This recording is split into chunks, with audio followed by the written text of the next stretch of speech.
Good Saturday morning, and thank you so much for joining us for News 19 this morning. I'm Whitney Sullivan with meteorologist Tim Miller, and no, your eyes are not playing tricks on you. It is Saturday. It's not Monday through Friday. Right. But we are bringing in everyone with the News 19 crew in to help as we continue to cover the winter storm that is headed our way. And Tim, you have been tracking this storm for so many days now, and the big question is, what can we expect? Yeah, we're into the point to where we can talk about what we can expect, right? Because of the storm in its form. There's a look right outside our studios. It's cloudy and it is calm at the moment, but let's get right to it. And we'll talk about what we're experiencing. First off, we have an ice storm warning. If you have a cell phone camera, your cell phone handy, take a picture of this, because how often do we see this? Not often. 2014, 2004 was probably the last time we saw it as well. An ice storm warning for all the counties shaded in purple. That generally means within about 24 hours, we can expect icy conditions up to 1/4 of an inch. Really now it's less than that as far as the time is concerned. We do have ourselves, there's the winter storm watch no longer into effect. This is now a winter weather advisory that's well into effect for us. Looking outside though, it is cloudy all over from Sumter, downtown, Newberry, Williams, Bryce, cloudy. And that's been the case pretty much throughout the morning. We've been dealing with these clouds. And the clouds are the issue, and so are the temperatures. 43 degrees in Columbia, 44 Sumter, 45 St. Matthews. That's about as high as we're going to go. Temperatures will start to fall because we have the wedge in place. How about that wind? It is now from the northeast, 22 miles per hour, sustained in Bishopville, Lexington at 13, Winsboro at 13. That's the wedge we talked about. That overriding moisture will take over the wedge here in short order. And that's going to be the whole thing with our forecast. As of the moment, we're cloudy, and I think we're going to remain cloudy for at least several hours here before this starts to come on in. This is Georgia. There's Gainesville, Georgia. There's Atlanta receiving a little bit of a freezing mix. All this activity is moving towards the east. It's starting to really sort of lose its strength here because the air hasn't got to moisten up yet. So we're not quite there yet to receive any precipitation out of the sky, but we certainly will be. So the timing on this, as we look, generally speaking, through the evening, early evening, we're fine. After about 6 o'clock, that's when we can start to see some freezing rain develop. Lexington all the way through Orangeburg. And then notice that takes us through the wee hours of Sunday morning. Coming up, we're going to go over hour by hour what you can expect. Ice totals, yep, we're going to talk about that. And then what happens after all this is done. We'll dive into all of that in full detail and how to prepare for this, all coming up in just a few minutes. Whitney? All right, thank you so much, Tim. Now, we know you have a lot of questions as you are preparing you and your family for the winter storm headed our way, and we want to connect you directly to our meteorologist, Tim Miller in Lana Falls. So if you have questions related to this winter storm, all you got to do to connect with them is text those questions to 803-776-9508. You can see that number right there on your screen. We've been answering questions all morning. So whether it's about roads, travel, how much ice we could or could not see, any question related to this winter storm, our team is here to answer those for you. And we will answer some of those questions coming up a little bit later on News 19 Saturday morning. So again, send those questions in. Also, please include your name and where you're watching from as well. Well, as winter storm prep continues over in Fairfield County this morning, we're starting our team coverage with Shannon Taylor, who's been here very, very early, and she's actually joining us live from Winsboro to bring us the latest. Shannon, we know that this is one of the counties that could potentially be hit the hardest by this storm.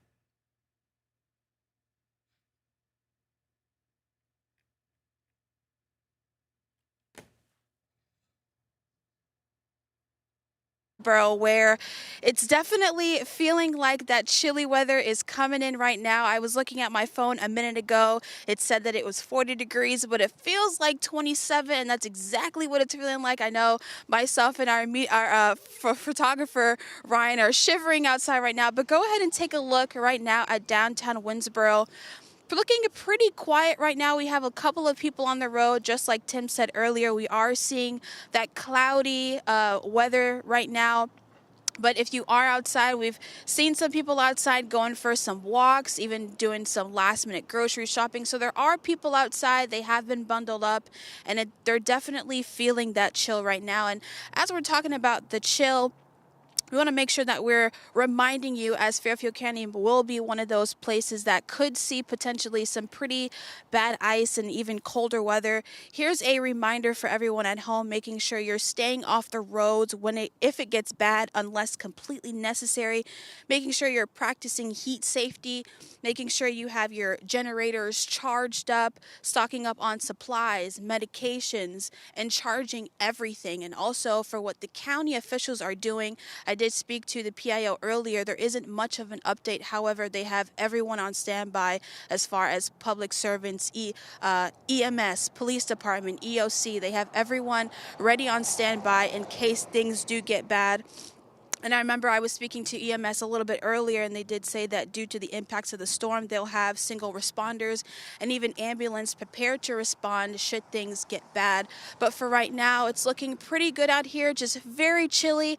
And of course, we'll continue to keep you updated on more information coming up later in our coverage. Reporting live in Fairfield County, Shannon Taylor with News 19. Back to you, Whitney. All right, thank you so much, Shannon. Some really good information there. Well, just into our newsroom a few minutes ago, we have learned Governor McMaster's request for a federal emergency disaster declaration has been approved by the White House. So you might be asking, what does that mean? Well, this means South Carolina will receive federal aid to support state and local response efforts to the winter storm. And as you just heard a few moments ago from Tim, ice storm warnings are in effect for our coverage area with dangerous roads and possible power outages. So this morning, state and local officials continuing to urge residents to avoid unnecessary travel starting tonight. And of course, to use caution as conditions worsen. And with South Carolina under a state of emergency, National Guard is preparing to lend a hand where they're needed. News 19's Taylor Richardson has the details. National Guard soldiers loaded up vehicles and equipment this afternoon, heading out to help upstate counties bracing for impact from the winter storm. The Guard says about 220 service members will be working alongside State Highway Patrol. Their main focus will be clearing roads and recovering stranded vehicles during the storm. Vehicle accidents, debris clearing, that's what our soldiers are good at. The National Guard says they will have 14 vehicle recovery teams and 42 vehicles to assist local law enforcement.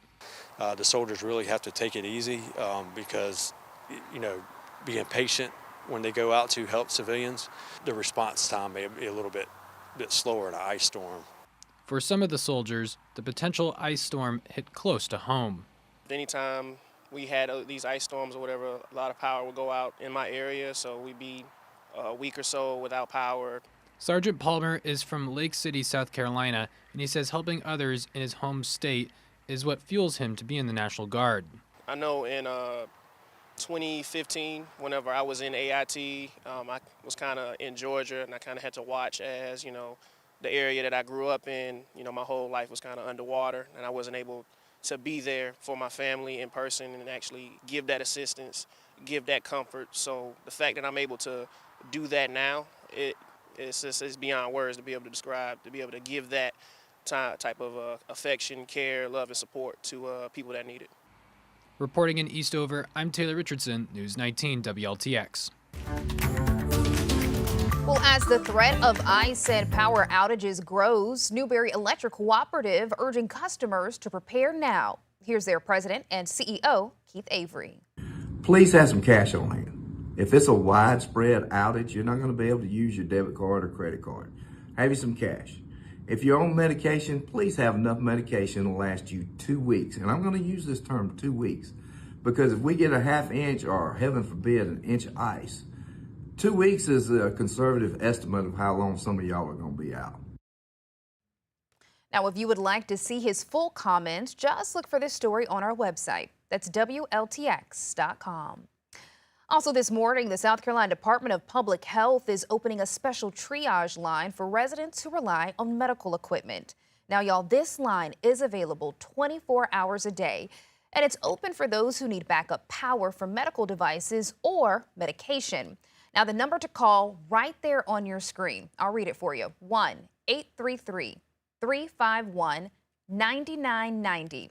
For those who qualify, you'll be able to go to a medical equipment power shelter. The shelter will have limited support for those who require backup power for medical reasons. However, medical care is not available at the shelters. Well, all of us here at News 19, we are on your side, working for you. You can always count on us for around-the-clock coverage. This includes live updates from our team of meteorologists, as well as our team of reporters who are going to be out in the field. Now, we will track traffic updates and, of course, monitor those power outages. You can download our live streaming apps for free right now on your phone and TV. And speaking of our streaming platforms, you can also find our 24/7 radar. This is such a great tool. To do it, all you got to do is scan that QR code you see right there on your screen. Quick and easy.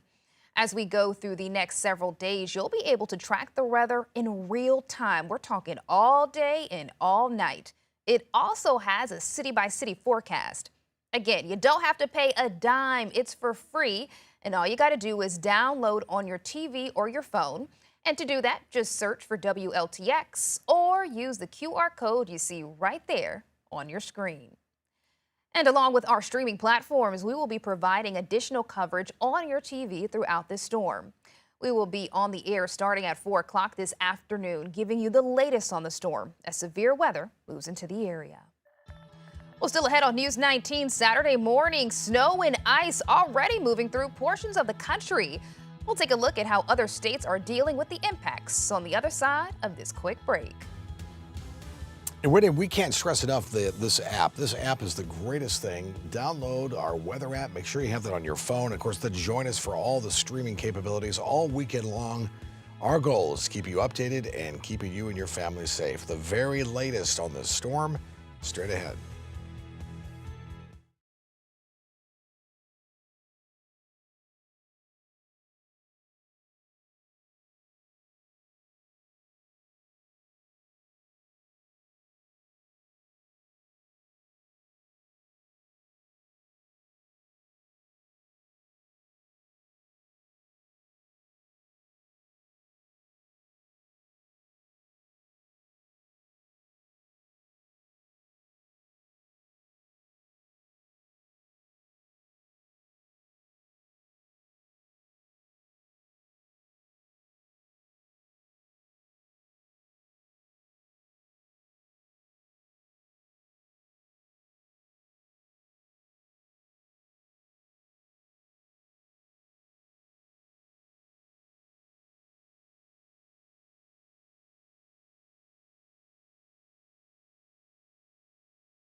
Well, it is 11:13 on your Saturday morning, and y'all, we are not the only ones who are dealing with this winter storm. As we've been talking about, it's affecting so many areas.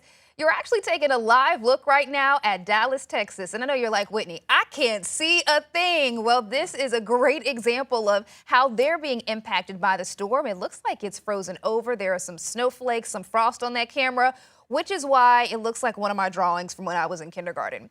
All right, my friends. Now, as the severe winter weather system impacts millions of Americans, it's likely to blanket cities with snow and ice across the country this weekend.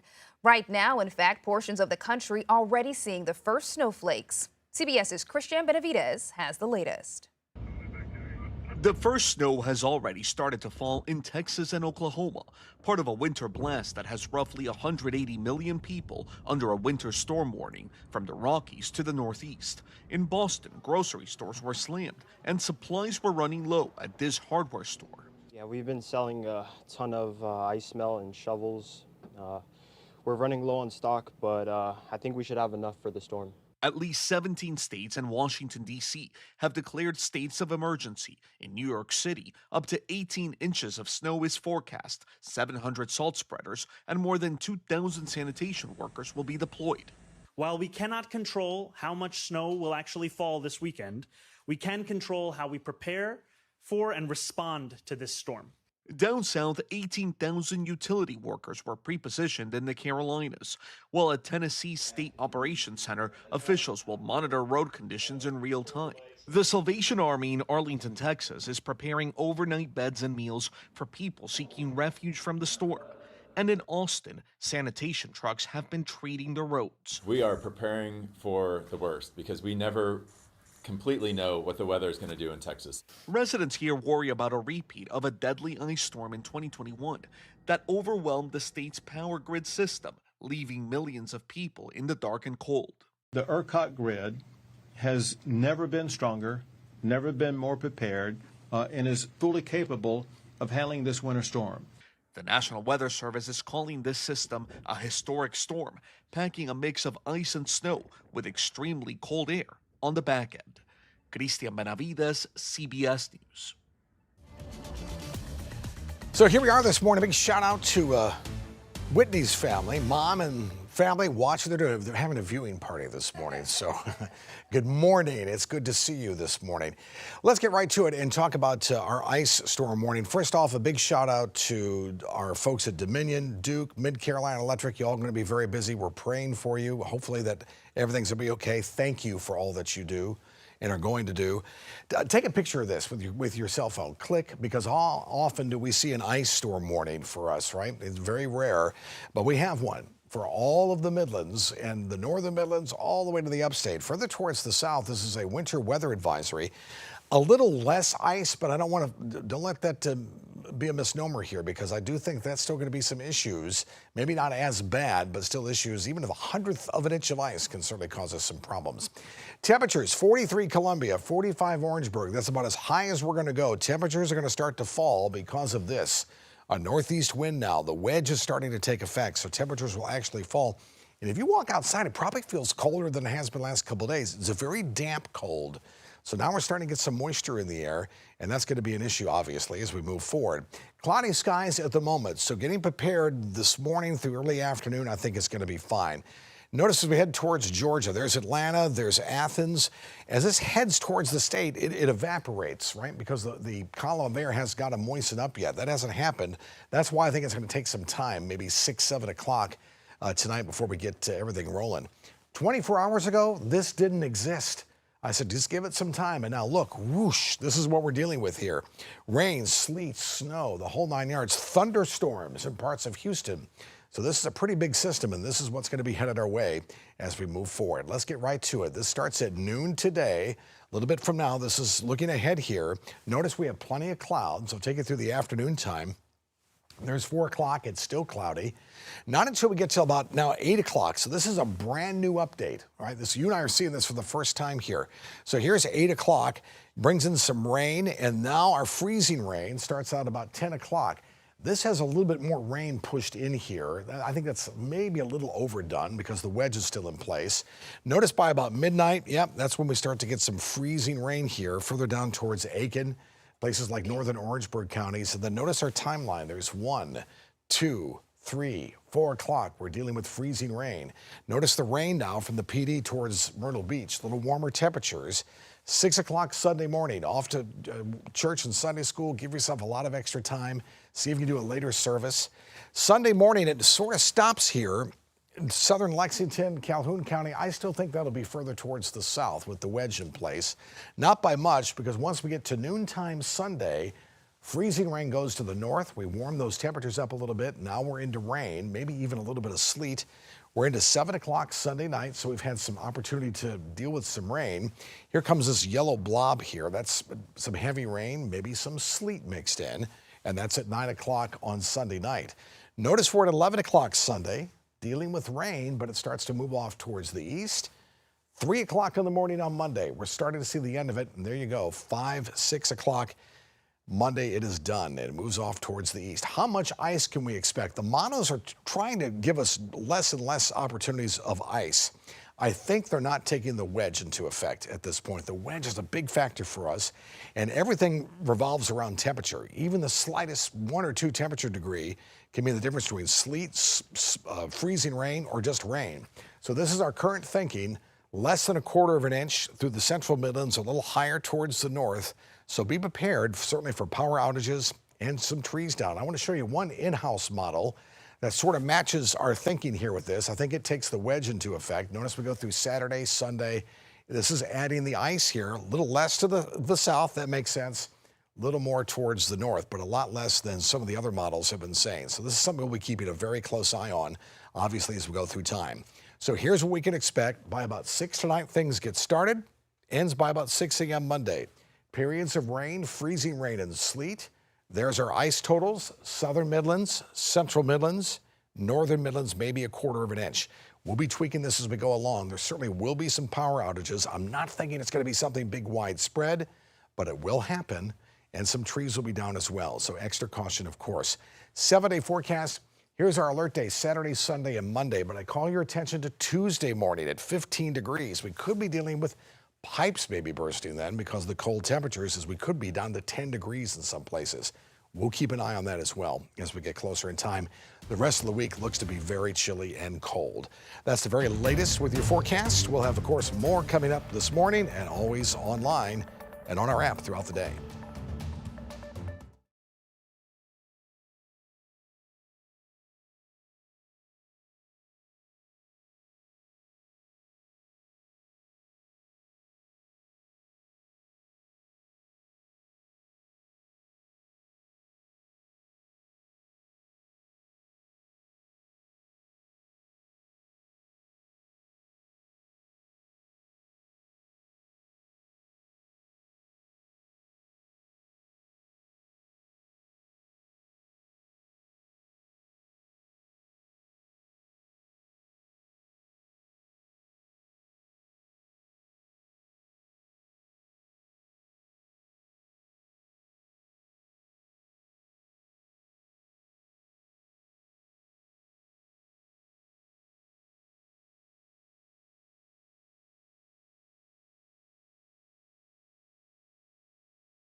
All right, good Saturday morning to you. Well, we've got college hoops out of state today. In fact, the Gamecocks taking on Texas A&M in College Station. Clemson is down in Atlanta taking on Georgia Tech. So those two programs on the road will hopefully may have safe travels back after their respective conference games.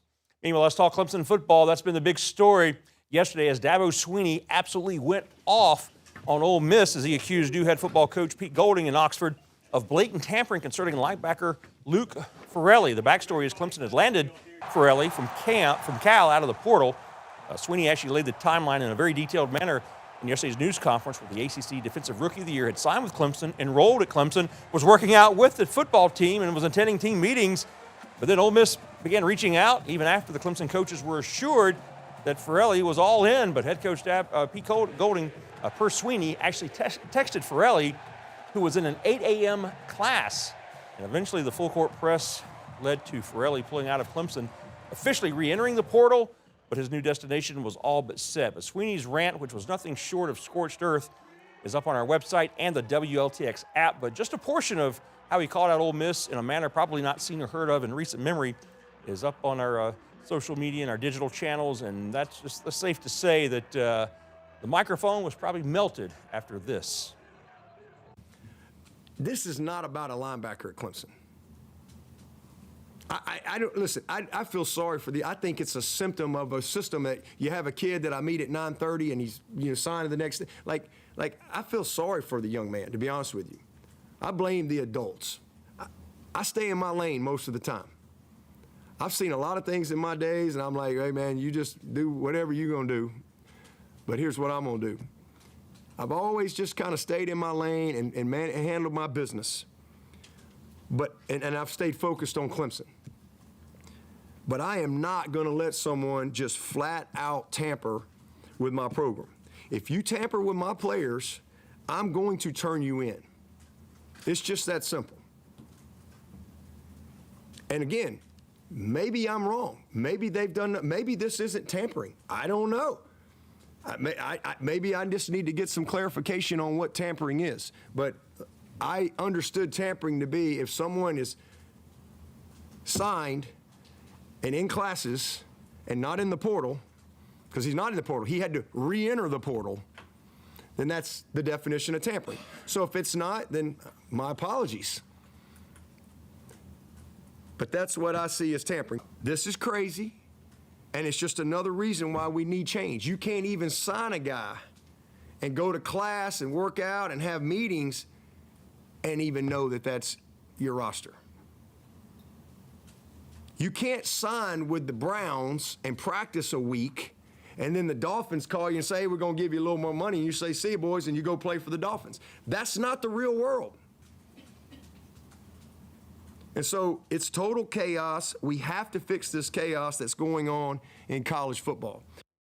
If you will, really. Well, Clemson Athletics Director Graham Neff was sitting next to Sweeney, and he provided his thoughts on the explosive accusations, which, unless Ole Miss can prove otherwise, Dabo's accusations have been backed up with rock-solid evidence. The NCAA sent out an official statement saying it will investigate any credible allegations, and expects cooperation from all parties involved. After Dabo nearly melted his microphone with some fury, the AD came on with a softer tone, but one that suggests that Clemson will absolutely not let this one go. And he also kind of laid out what might happen down the road. NCAA, quite frankly, was surprised as school was willing to come forward as directly and transparently as we have. Normally, there's a lot of complaints in the media, hearsay amongst the industry, et cetera. Very little actually gets reported. That's coming from the NCAA directly, and so we're very eager and resolute to do so, to support them in the process and the accountability and the determination of the rules, and go from there. While we are exploring other potential legal options related to this tampering, not going to get into those details at this point. That was a not so subtle message to Ole Miss that says even if they don't get what they want from the NCAA in terms of punishment, they might explore some legal options. That is certainly on the table. Also lost in the shuffle is the fact that Chad Morris was introduced yesterday as well as Clemson's new offensive coordinator. Oh, by the way. That's it for now. We'll see you tonight on News 19.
Good Saturday morning, and thank you so much for joining us for News 19. I'm Whitney Sullivan. Now, the big story so many folks are talking about is the winter storm headed our way. And right now, you are taking a live look at I-26 West at mile marker 108. As you can see, it is business as usual.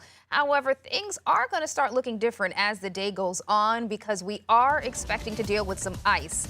Now, for a closer look at how that will impact our roads and our forecast in general, let's hand it over to Tim. Whitney, thank you. An ice storm warning. We don't see this often at all around here at home, right? So take a picture of this and we can frame it and say, hopefully 30 years from now, remember when we had that ice storm in 2025? Every county you see in purple is under this ice storm warning, which really is in effect now all the way through Sunday evening. Further towards the south, it is a winter weather advisory that has now been extended towards the south. Williams-Brice, it doesn't matter if it's cloudy, sunny, it's always beautiful as far as I'm concerned. Sumter's looking great. Downtown is fine. Notice it's plenty of clouds outside for sure. Temperatures. 43 in Columbia, 37 Newberry, 44 Lexington, 45 down in Orangeburg. It's pretty much where we're going to top out today as far as temperatures are concerned. Temperatures are going to start to be going down because we have ourselves a northeast wind, 22 miles per hour. This is sustained winds in Bishopville, 10 Columbia, 10 Lexington. Northeast winds are important. That means the wedge is starting to set up. It's also very damp outside. You could probably feel that. Plenty of clouds around, yes. And here comes the rain and the snow off just to the north of Gainesville. As it makes its way, it's sort of evaporating because we don't have enough moisture yet in the column of the atmosphere for it to be much of anything. So here's the deal. Starting tonight at 6 o'clock, that's when I think things get underway, the beginning. Totally ends by 6 a.m. Monday. Periods of rain, freezing rain, and the chances of sleet. Those are the ice totals that we're looking at, perhaps less now than a quarter of an inch. Will there be some power outages? Yes, certainly is possible. Some trees down, that's possible as well. Coming up, I'll go over hour by hour what we can expect for this afternoon, tonight, tomorrow, all the way through Monday. And then we're going to talk what happens after Monday because there's some more interesting weather after Monday. We'll dive into all of that coming up in just a few minutes. All right, thank you so much, Tim. Now, we know a lot of you have questions about when the storm is going to hit, how many ice or how much ice we could see, A lot of people having a lot of different questions. And because of that, we want to connect you directly with our team here, with our experts, meteorologists Tim Miller and Lotta Foss. So if you have any questions, text them right now to 803-776-9508. We're talking anything about roads, travel, or this winter storm in general. And coming up a little bit later in this next half hour, we will be sitting down, taking a look at those questions and bringing you those answers. Well, we want to turn now to our team coverage as residents in Fairfield County are bracing for the impacts of the storm. News 19's Shannon Taylor joining us live from Winsboro, where folks were out and about this morning, getting ready as they prepare for what is headed their way. And we know a lot of folks prepping in Fairfield County because it's expected to be one of the Midlands areas that could potentially be hit the hardest, Shannon.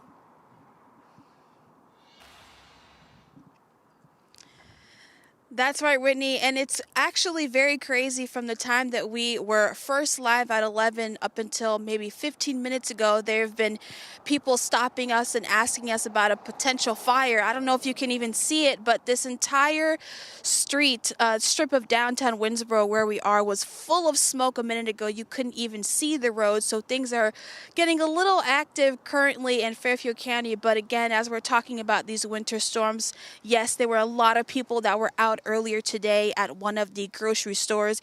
Even some that we spoke to said that they weren't necessarily worried about the storm. That there were even some that were telling me that they were kind of, doing some last minute preparation, some saying that they were okay with being at home locked in for a couple of days due to the storm.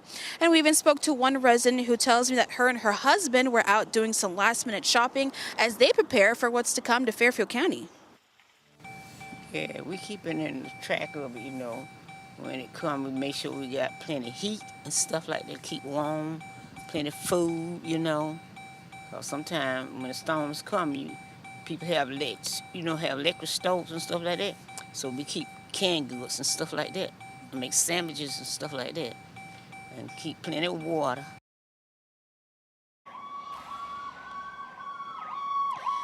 And as I mentioned earlier, Fairfield County leaders are telling me, as you can see, they're already on the way to the potential house fire. But as I was saying earlier in the first live shot, and that's kind of staying true, Fairfield County officials and crews are making sure that everyone is staying safe during this storm, no matter what happens. And they even have confirmed a warming center for people in need. That warming center will be at the Fairfield Central High School, in their gymnasium that opens a little bit later today at 4 p.m. for anyone in need. And if you didn't hear me the first time, due to some of the cars, I did say that Fairfield County officials have confirmed that there will be a warming center opening today at 4 p.m. at the Fairfield Central High School in their gymnasium. So anyone in need, just depending on, if you need help or if you need food, anything you need, it's going to be open tonight for all those residents. Fairfield County will, of course, keep you updated on what's to come and how the county is continuing to prepare, as well as its residents. Reporting live in Fairfield County, Shannon Taylor. Back to you, Whitney. All right, thank you so much, Shannon. We'll be talking more about warming centers around the Midlands in just a few minutes. But first, we want to turn our attention now to Lexington County, as it is ready for whatever heads its way. The county has its own emergency road closure map that's available on the county's website. You're taking a look at it right now on your screen. This interactive map shows which roads are passable and which are too dangerous to travel as we continue to watch the conditions of this storm change. Captain Myrick with Lexington County Sheriff's Department says deputies will be key in keeping that information up to date. One of our extra roles in an event like this, something weather related, is to be the eyes and ears of the county when it comes to which roads are passable and which roads are simply too treacherous to go down. Myrick adds that staffing has been increased and resources shifted countywide as conditions change. Well, moving now to Kershaw County, as the city of Camden also bracing for the storm. Emergency Services Director Will Glover says slick roads will slow response times. He says they are adding staff and staging resources across the county. Both fire, EMS, our central dispatch who takes your 911 calls, the sheriff's department, we're all up staffing, to make sure that there's more teams or more crew members on the road. Places that usually don't have a staffed ambulance may have a staffed ambulance in the area this time to try to reduce some of those response times. And also, the Kershaw Sheriff's Department preparing deputies with four-wheel drive cars. Sheriff Lee Bone is reminding residents to not call 911 if your power goes out, unless it's an emergency. Well, coming up on News 19 Saturday morning, staying warm is key when dealing with winter weather. On the other side of this quick break, we are on your side with some tips to keep you and your family safe and warm.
Time right now, 11:42. Here are 3 things you need to know ahead of this weekend's winter storm. And first up, as the storm approaches, the State Transportation Department is activating a statewide response to keep roads safe.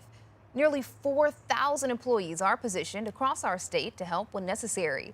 We're told they also have more than 60,000 tons of salt and plenty of equipment ready to deploy. And turning now to the latest with a critical resource in our community, I'm talking about warming shelters. Now, here is the latest information on the ones that are available. Starting in Lee County, there is one through the Hands of Hope. Over in Lexington County, shelter is available at Radius Church in the White Knoll area. In Newberry County, O'Neill Street United Methodist Church and Gallman Elementary School. That's another great resource. In Orangeburg County, there are 2. Macedonia AME Church and the Orangeburg City Gym. In Richland County, the Transitions Day Center in Columbia. And in Sumter County, Sumter United Ministries. Now, for more information, including hours and what to bring, all you've got to do is look for this story on our website. That's WLTX.com. Parents, students, and teachers, a friendly reminder that local school districts are already making changes to their schedules for the upcoming week. So as of right now, the following school districts you see on your screen will be closed on Monday and operate on an e-learning schedule. They include Fairfield, Kershaw, Lexington 3, Lexington Richland 5, Richland 2, Newberry, and Sumter. We've also learned that Richland District 1 will be fully closed Monday and will not operate on e-learning. As of this morning, Saluda believes they will be able to operate Monday on a 2-hour delay. Now, we are being told Lexington 1, 2, and 4 will make a decision sometime tomorrow afternoon. And of course, we'll pass that information along to you about these school closures as we get more information. And as always, you can check closures on our website. Again, that's WLTX.com. But let's turn things over now to meteorologist Tim Miller. Boys and girls, when I was going to school, we had an ice storm. We didn't have school. We didn't have e-learning. So don't get mad at me. That's why I have gray hair. I'm older. Now with e-learning, it still goes on. But that's not a bad thing. Still do it at home. This is not a bad thing right now. Looking outside, Columbia, Newberry, Sumter. We have cloudy skies, temperatures in the 40s. You're not going to get any winter weather with temperatures in the 40s. That is good news. Ice storm warning in effect for all the counties you see shaded in purple. Take a picture of that. We don't have that often around here, do we? No, not at all. But it's because we could receive 1/4 inch of ice with this particular storm. I think we'll see less than that at this point. Still, nonetheless, it doesn't matter. That's still going to be a big issue for us. Further towards the south, this is where we have our winter weather advisory. Less of a chance of ice. I say that with, I really hate saying that, because I don't want you to let your guard down. That's still going to be a problem, maybe even with some sleet as well for our southern counties. It is cloudy at the moment, and we're going to pretty much remain that way through much of the afternoon, maybe the early evening. Notice we have some rain and some even mix near Atlanta, but as it gets our way, it sort of evaporates. The reason being the layer of atmosphere, column of air, is too dry to really support any rain, snow, or anything. That's good news. The longer that takes, all right, the longer it'll take for us to get some freezing rain. Here is the big storm. Yesterday, this didn't even exist. Look at it now. Here's how you can tell this is a powerful storm. You've got all of this winter weather, and then down towards the south, you have severe thunderstorms in parts of Houston down to, I would say, Lake City, Louisiana, Lake Charles, Louisiana, rather. This is headed towards New Orleans. So you've got all this different temperatures and air mass. Makes it a really powerful storm. Further towards the north, this is where we have the winter weather. How does this play out for us? I'm going to pick this up now at 6 o'clock tonight. So between now and 6, we're fine. No issues at all. At 6 o'clock, that's when I want us to start thinking, let's stay at home and let this thing sort of do its stuff. 8 o'clock tonight, we're starting to get some rain move in and some freezing rain. By 10 o'clock, it overspreads the entire area with light freezing rain, freezing drizzle. By about midnight, 1 o'clock, it sags further towards the south, the warmer air by a few degrees as well to the south. But notice Orangeburg County, Orangeburg, you could be at 36 with rain. You go further north in the county, just a few miles, it's 32 and you have some freezing rain. So temperature and location mean everything here. 3 o'clock Sunday morning, we're still dealing with freezing rain. Here we are at 5 o'clock. So this is why I think we'll have some accumulation of some ice. That's going to make travel very hazardous, and of course power lines are going to be an issue, also trees being down as well.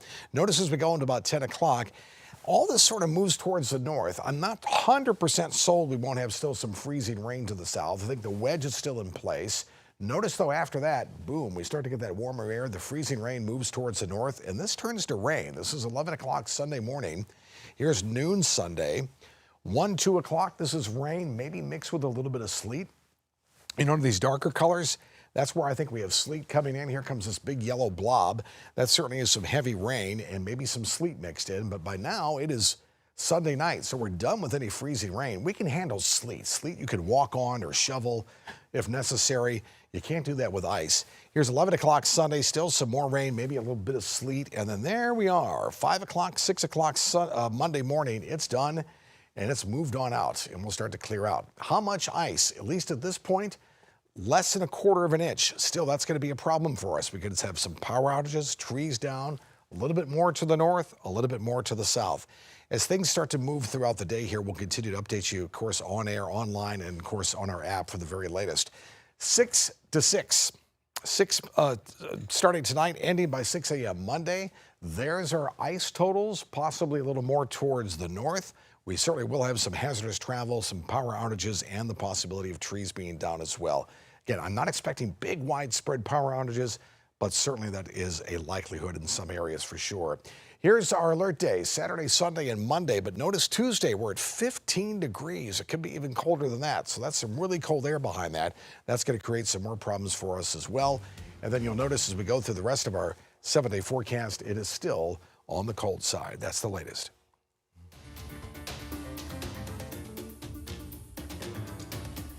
All right, my friends, whether your power stays on or not, how you heat your home really does matter.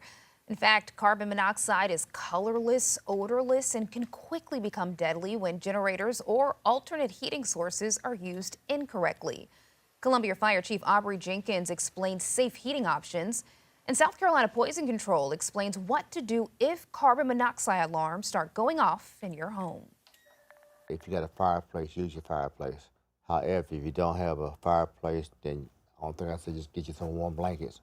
Now, I know some people may have kerosene heaters. I wouldn't advocate using kerosene heaters because, you know, that the kerosene heaters, you have to have good ventilation to use those kerosene heaters. Mm-hmm. And you're dealing with both the heat, the gases, and so you just want to, you can suffocate from them things. Leave the house, especially if someone is having symptoms, go ahead and call 911. You can also call the Poison Center, 1-800-222-1222, but leave the house, call and get someone to, if you've got gas appliances, have them checked out to see if that is the issue. If you're somehow burning fuel that you shouldn't be in the house, like a gas stove, a camp stove, you need to remove that immediately from the home as well. Experts also recommend closing off rooms and stuffing towels and cracks under doors to avoid wasting heat. Wear layers of loose-fitting and lightweight warm clothing and use extra blankets to keep warm. Never heat your home with an oven due to the risk of carbon monoxide poisoning. Well, still ahead on News 19 Saturday morning. You asked and we are answering. On the other side of this quick break, we're taking a look at some of the questions that you've sent in for our meteorologists, Tim Miller and Lana False. We'll be back with those answers in just a few minutes.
All right, my friends, you've got questions, we've got answers. We're going to go ahead and take a look at some of those questions that you have sent in, one from a caller and then one that's been texted in. And so let's start with the person who texted in something right now. What is the difference between hail, sleet, and freezing rain? Ooh, that's a good one. All right, so hail starts as a raindrop in the atmosphere and it's continually blown in the atmosphere until it gets really large and then it falls, regardless of temperature. It's a big piece of ice. Sleet starts out as an ice crystal. It melts in a warm layer of atmosphere and then it refreezes and then it falls as a little piece of ice. Freezing rain is when it's 32 degrees at the surface. It's raining normally, but it freezes everything on contact because you're at 32 degrees. Come on, just learned so much. All right, and really quickly, we have somebody who called in, Lana. Did, yes, I love it's it. Stephanie in Orangeburg. She wants to know what type of weather to expect later this afternoon for Orangeburg. Well, later this afternoon, we're fine, right? We're doing pretty good. Yeah, it's this evening that we'll have to worry about a little bit of ice and, of course, a tiny bit of sleet. Not as much for Orangeburg, but enough for it to be dangerous. So, Stephanie, promise me you'll be careful and stay home. Yes, please. It'll also be dark out there, which makes it a little harder for us to see that ice. So I want to make sure you're, staying home. Absolutely. Staying warm.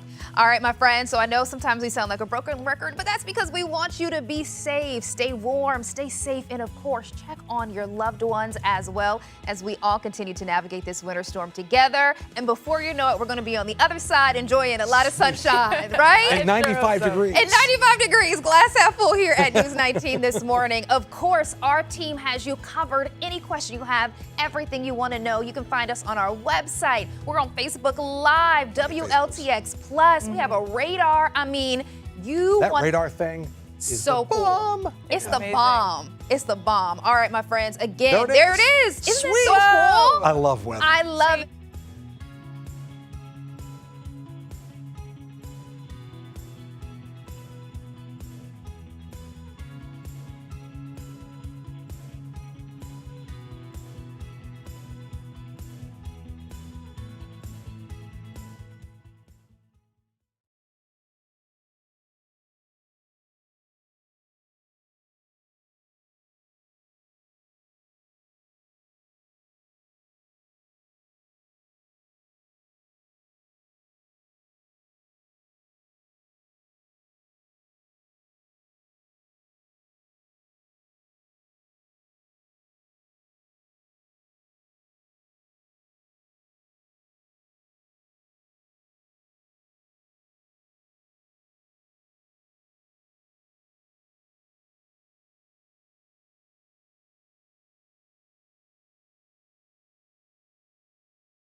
We have Right now. right now. We're on.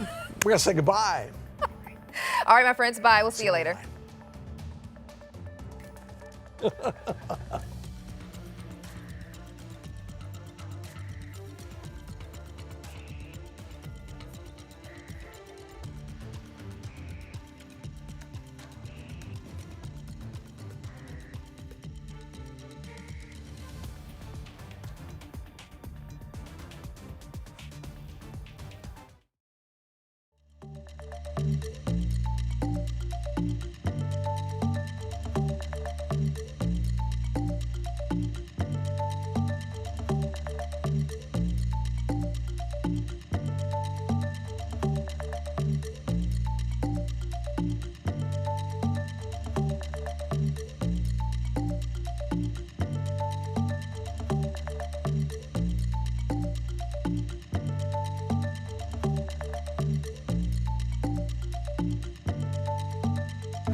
Well, good afternoon. It's noon already on Saturday, and cannot believe that, but here we are. It is noontime. Goodness gracious.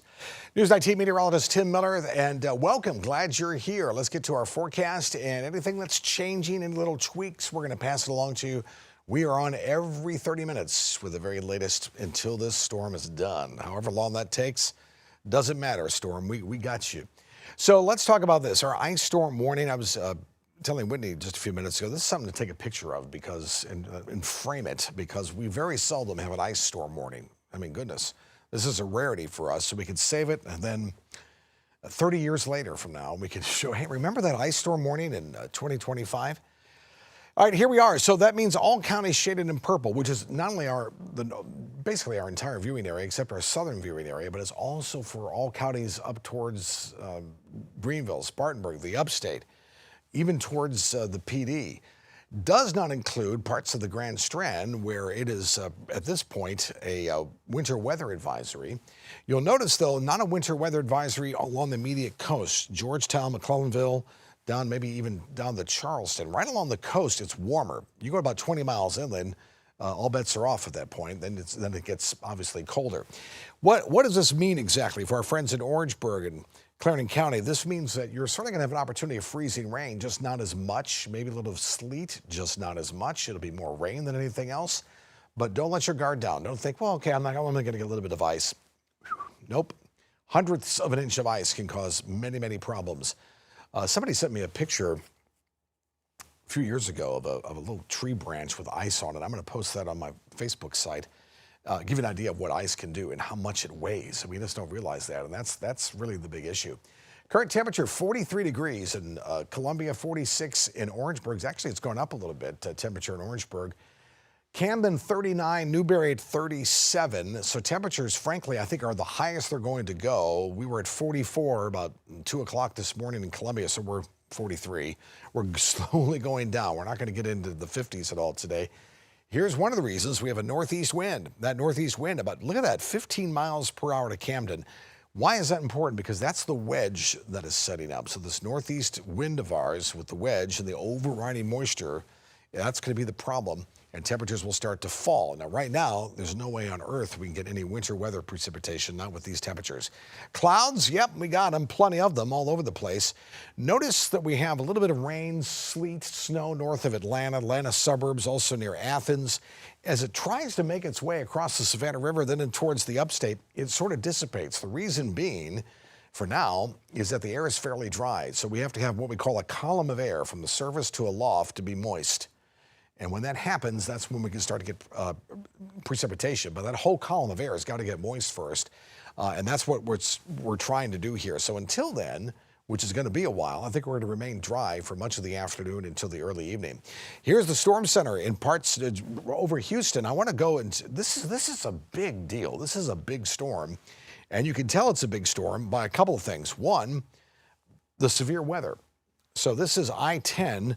There's Lake Charles, Louisiana here. Baton Rouge is here. There's New Orleans. These are thunderstorms, and pretty potent thunderstorms as well. There's a severe thunderstorm risk in parts of Louisiana and Texas. Then you go north of this front, and you have winter weather. So for you to have winter weather here, let's see, where are we here? There's Dallas. I'm trying to think of Shreveport, Louisiana's right here, right? So you've got Shreveport, and then you've got Lake Charles, Louisiana here in the warm sector. And the possibility of severe thunderstorms, you just go up a country mile or so into Shreveport and you've got freezing rain. Why is that a big deal? Because there's a great example of the power of this storm, the difference in temperature, the difference in the atmosphere, right? You've got this warm, humid air mass, the juice that's needed to feed this thing, and you've got all the colder air. So all this is a perfect example. Now, by the way, all this is headed where? Northeast. So it's headed right towards us. That gives us the opportunity, of course, to deal with what's going to be headed our way. And that northeast wind of ours, the wedge in place, assures that we'll have colder air in place just in time for the moisture. So just give you an idea how big that storm is and powerful it is, the difference that we're talking about. And then you go further towards the north, there's the snow from Nashville, south of Louisville, near Paducah, Kentucky. There's Memphis, just north of Huntsville. We have a bit of rain, sleet snow, and all that is moving towards the east. So let's get you your forecast. I'm going to take you hour by hour what we can expect. All right. So I also want you to realize when you see this, I know people get full of anxiety and all this. They go to stores and, people are sold out of bread, milk, and everything else. So let's just get you, we're going to bring the temperature down as far as the anxiety is concerned, right? Here's 6 o'clock tonight. So we moved it up to 6 o'clock. Brand new information. And this forecast starts at 6. Notice it's dry at this point. So we'll put things rolling here now. Here's 7, 8. By 8 o'clock, we start to see a little bit of rain start to move in. There's our freezing rain. By this point, the atmosphere, remember I talked about that column of air, is getting pretty moist at this point. So now it's able to produce some rain, even some freezing rain to the north. This may be a little overdone here with the warmer air with the rain. So this actually may be freezing rain, even though it says rain. Notice by midnight, it sags further towards the south very quickly. So that makes me think, the wedge is in place. The model's not counting the wedge here. It certainly does by midnight and 1 o'clock with that northeast wind. There's our ice. And then notice we go through the time here, and the timeline means hours upon hours of freezing rain, freezing drizzle, and it just piles on top of one another. This is why we talk about the weight of ice, such as on power lines, trees. I mean, that's what makes them snap, is the weight. I mean, sometimes, you can imagine if a bird lands on a power line. Have you ever seen that in the power line shakes? Imagine what 500 pounds of ice can do, right? That's a big bird. So here we are, Sunday morning, 5 a.m. We have some rain showers. Notice, Clarendon County, Manning, you've got showers, but northern part of the county, you've got a little bit of freezing rain. So again, it's all based on temperature. Temperature is everything with us. That's why I know these systems are very frustrating, because you'd like to know a definitive forecast. Say, Tim, tell me exactly what's going to happen and how it's going to. I wish we could. But everything's based on temperature, and I mean that too. Just a few degrees will make the difference between whether we have rain, freezing rain, sleet, or snow. Just a few degrees. And remember, I'm going to pause it here just a minute so I can pontificate here for just a minute to tell you a little bit about weather. Weather is like, we talk about what the weather is. Weather isn't really what's happening at the surface. That's the after effect. Weather is what's happening upstairs, above us, in the atmosphere. That's where, you're talking 2,000 up to about 50,000 feet, because we can have storms that go up to 50,000 feet. That's a big, expansive layer. That's where the weather happens. That's where it's made, and that it's served to us on the ground. So that's what we talk about. We talk about temperatures, different layers of the different heights of the atmosphere can have different temperatures. Such as at 10,000 feet. We're here at the surface, it could be 32 degrees. Maybe you go 5,000 feet, maybe it's 38, 40 degrees. And then you go up to 18,000 feet, and maybe it's 8 degrees, right? So when you have something that falls, like an ice crystal, it can melt, and then when it gets down to the ground, it can refreeze. So again, temperature means everything when it comes to a forecast. So the thinking is, while looking at this snapshot here, this is 5 o'clock Sunday morning, we are at freezing here. Where the green is, you're not at freezing. You're at 34, 35, 36 degrees conceivably, maybe a little warmer, but to the point to where you're not going to receive freezing rain. It's just rain at this point. Now, let's move on here. Here's 6, 7 o'clock on Sunday morning. Notice we got this little dry slot here. Not 100% sold on that because the wedge is still in place. All right, because we still have that northeast wind. These models really just don't account for the wedge sometimes. By the time we get to 10, 11 o'clock and closer to noon, now I'm sort of agreement with this. We have a little bit warmer air. This turns to rain. Notice the freezing rain just sort of exits towards the north. This is why the upstate, I think, has a better opportunity of some freezing rain that could be pretty serious with some ice accumulations in Greenville, Spartanburg, Clemson, Cherokee County, up to York County, towards Charlotte. Could be some issues there. This is noon on Sunday. This now becomes rain for us. It also has the opportunity of some sleet. Now, sleet is little ice pellets that fall from the sky and they bounce. Don't worry about sleet. I'm not worried about sleet. You can walk on sleet. You can drive on sleet. It can be a little slippery, but not nearly as bad as ice is. Here comes this big swath of yellow here. What is that? That could be one, heavy rain. It also could be sleet. Little sleet that moves in. This is now Sunday at 9 o'clock. Notice we continue with this, but we're done with the freezing rain. I think certainly Sunday evening, late Sunday afternoon, Sunday evening, Freezing rain's done. We're dealing with rain, and we're dealing with the possibility of sleet. So here we are into Monday morning, and because of this and the temperature, I don't think any of this is going to freeze on the roads, so I'm not really worried about it, just that it will be wet and it will be a little slippery. There's no doubt about that. I think some of these schools that have canceled or doing e-learning, thumbs up. I think it's probably a smart move because it will still be slippery out, no doubt. And we will have ice that have built up to the point to where we could have some power outages, right? So that still would be an issue, of course. And maybe some trees down, and maybe take a while for county workers to be able to get the trees out of the roadway. 8 o'clock in the morning, see ya. It's done. We're just dealing with some clouds. Could be a flurry or two on the backside of this. Wouldn't surprise me. Nothing really to write home about, though. How much ice are we talking about? The models keep trending down the ice for us, which is great. However, right at the moment, before we lower these ice totals, we're going to keep it like this for the time being. Let's see how this fleshes out here a little bit. Chevy will have more this afternoon when more data comes in. He might want to tweak them. Right now, I'm going to keep it like this because, again, I don't think the models are taking this wedge into effect. But be that as it may, 1/4 inch or less, still done less. That's why we have our ice storm warning in effect. Notice a little less in our southern viewing area. Still, though, a little bit of ice can cause a lot of problems. Further towards the north, Newberry, Fairfield County, and then counties further towards the north, that's where we'll have a little bit more accumulating ice where there could be some issues. So here's how it pans out. Really any time after 6 tonight. I could say 7 or 8, but I'm going to just keep it at 6, even though we may be dry at 6. Let's just know that 6 o'clock, we'll call that the rule of thumb, from 6 to 6, Monday morning. All right, so this takes us into tonight, all the way through Saturday night, all the way until about 6 a.m. Monday morning by the time everything's said and done. Periods of rain, they'll come and go. Periods of freezing rain and sleet. There's our ice totals. Again, this would probably be southern Midlands. This would be central Midlands, and then through the northern part of our viewing area, a little bit more. Travel hazards, yeah, you bet. There certainly will be some travel issues, especially some of these back roads that some of the county officials and DOT have maybe haven't had a chance to pre-treat yet. I know they've been pre-treating the road since Wednesday. They've really been on top of this. Power outages, yes, there will be power outages. There's just no doubt about it. How widespread, we don't really know at this point. Will it be a massive power outage throughout the entire state and it be something hellacious? Don't think that's going to be the case, but certainly some power outages will be there. So be prepared for that, for where they may be. Trees will be down, limbs will be down, especially trees that are brittle anyway are going to have a hard time. Any type of that weight will just cause a tree to break. So if you're able to maybe trim some trees around the house so you don't have to worry about that, I would do that at least this afternoon if you all can. Do it safely too.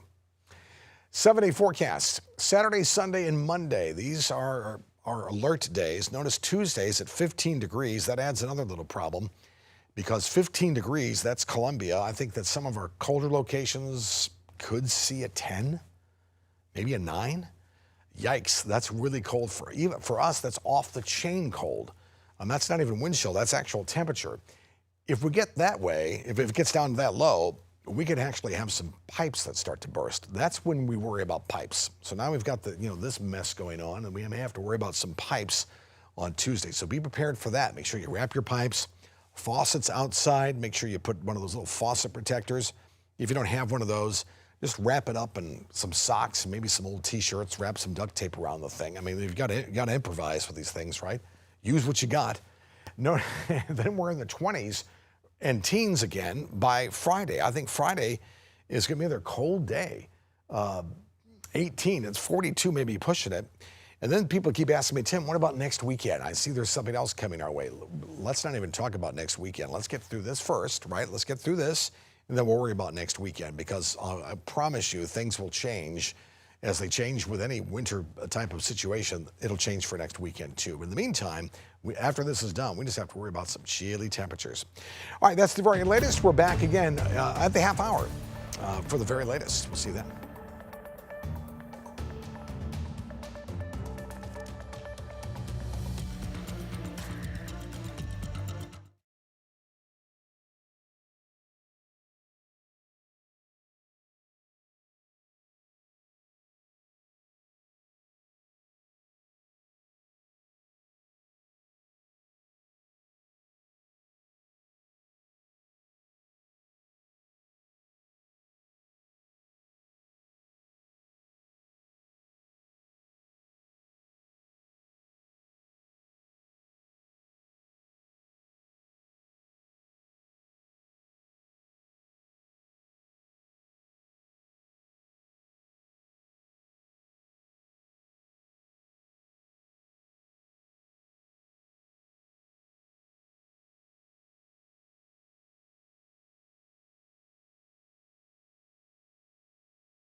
Welcome back. It is 12:30. News 19 meteorologist Tim Miller, and let's get you your update here on the half hour. Every half hour, top and bottom updates all the way until this menagerie of nonsense is done. 43 Columbia, 37 Newberry this hour, 45 in Sumter. Look at the clouds. I have a lot of people saying, Tim, those look like snow clouds. Yeah, they do, but no snow, I'm afraid, with them, that's for sure. Ice storm warning in effect. Take a picture of this and save it because we don't have this that often, that's for sure. So ice storm warning is in effect now all the way through Sunday, and that's for all the counties shaded in purple. Further towards the south, this is a winter weather advisory, which means certainly some ice and some sleet at times, just not as much as towards the north. Still, though, I really hate saying not as much because I don't want you to think that nothing's going to happen or there's nothing to worry about. No, that's still going to be an issue for our southern Midlands and then towards the PD and then along towards Charleston. Current temperatures, really, this is our high today, 43 degrees. It's not going to get much warmer than that. In fact, actually, temperatures are going to start to fall. 46 Orangeburg, Camden at 39 degrees. Look at the wind here. Northeast at about 10 miles per hour, 12 miles per hour in Camden. That's a great indication the wedge is starting to set up, which we often talk about. That wedge is going to be our nemesis as we get in towards the next couple days here, or next several hours here. Next couple days, I want to show you this real quick because after this winter event, the story is going to be the temperature overnight. So these are the temperature lows, 15 degrees on Tuesday. I think that's Columbia. I think some areas could see a 11, 10, maybe a 9. That's unbelievably cold for us. We're not supposed to be that cold. And that's when I start worrying about pipes breaking. So we have all this stuff to do with, the ice coming our way. The Iceman cometh, and then we got to deal with Tuesday with the potential of some really cold air. I noticed Wednesday, a little better, Thursday the same. Once we get into Friday, is another shot of colder air. So we'll talk more about that as we get closer to it. Meantime, cloudy right at the moment, but I want to show you this picture here. This is some little rain showers and maybe a little bit of sleet in North Georgia. Notice as it heads our way, it's been sort of fading out here. That's because the air is fairly dry. So the entire column of air in the atmosphere from the surface to aloft has got to moisten up before we have anything reach the ground. And that is yet to happen. That's why I think really, 6-ish, maybe 7-ish, that's when we can, probably start to see a little something. But other than that, that's about it. This is a powerful storm system. 24 hours ago, this didn't even exist. And I said, just give it some time, and then all of a sudden, whoosh, this is where we're at. Let me tell you why this is a big deal here and why this storm is pretty powerful. Notice towards the north, we have ourselves some snow, we have ourselves some rain. This is why this is a complicated forecast. Any type of winter weather is complicated for us, and here's one of the reasons why. Because we're not in Missouri. Here's Missouri. Missouri is all snow. Kansas City, Columbia, Missouri, St. Louis, Cape Girardeau, they have snow. For us, we've got to worry about the Gulf, the Atlantic, the fact that Charleston's at sea level, Sassafras Mountains at 3,500 feet, and we've got everything, every twixt in between here, right? All of that adds to, when we get a winter storm system, it makes it complicated to forecast. Not impossible, but it is a little complicated. And with something like this, it really gets to be complicated. Let me show you why. I want to zoom in down towards Texas. This is the low that's basically near Houston. Probably at this point, it's moving up towards the north. This is Interstate 10. So give an example here. Here's Lake Charles, Louisiana. Shreveport, Louisiana is right in here. Baton Rouge is right in here. There's New Orleans.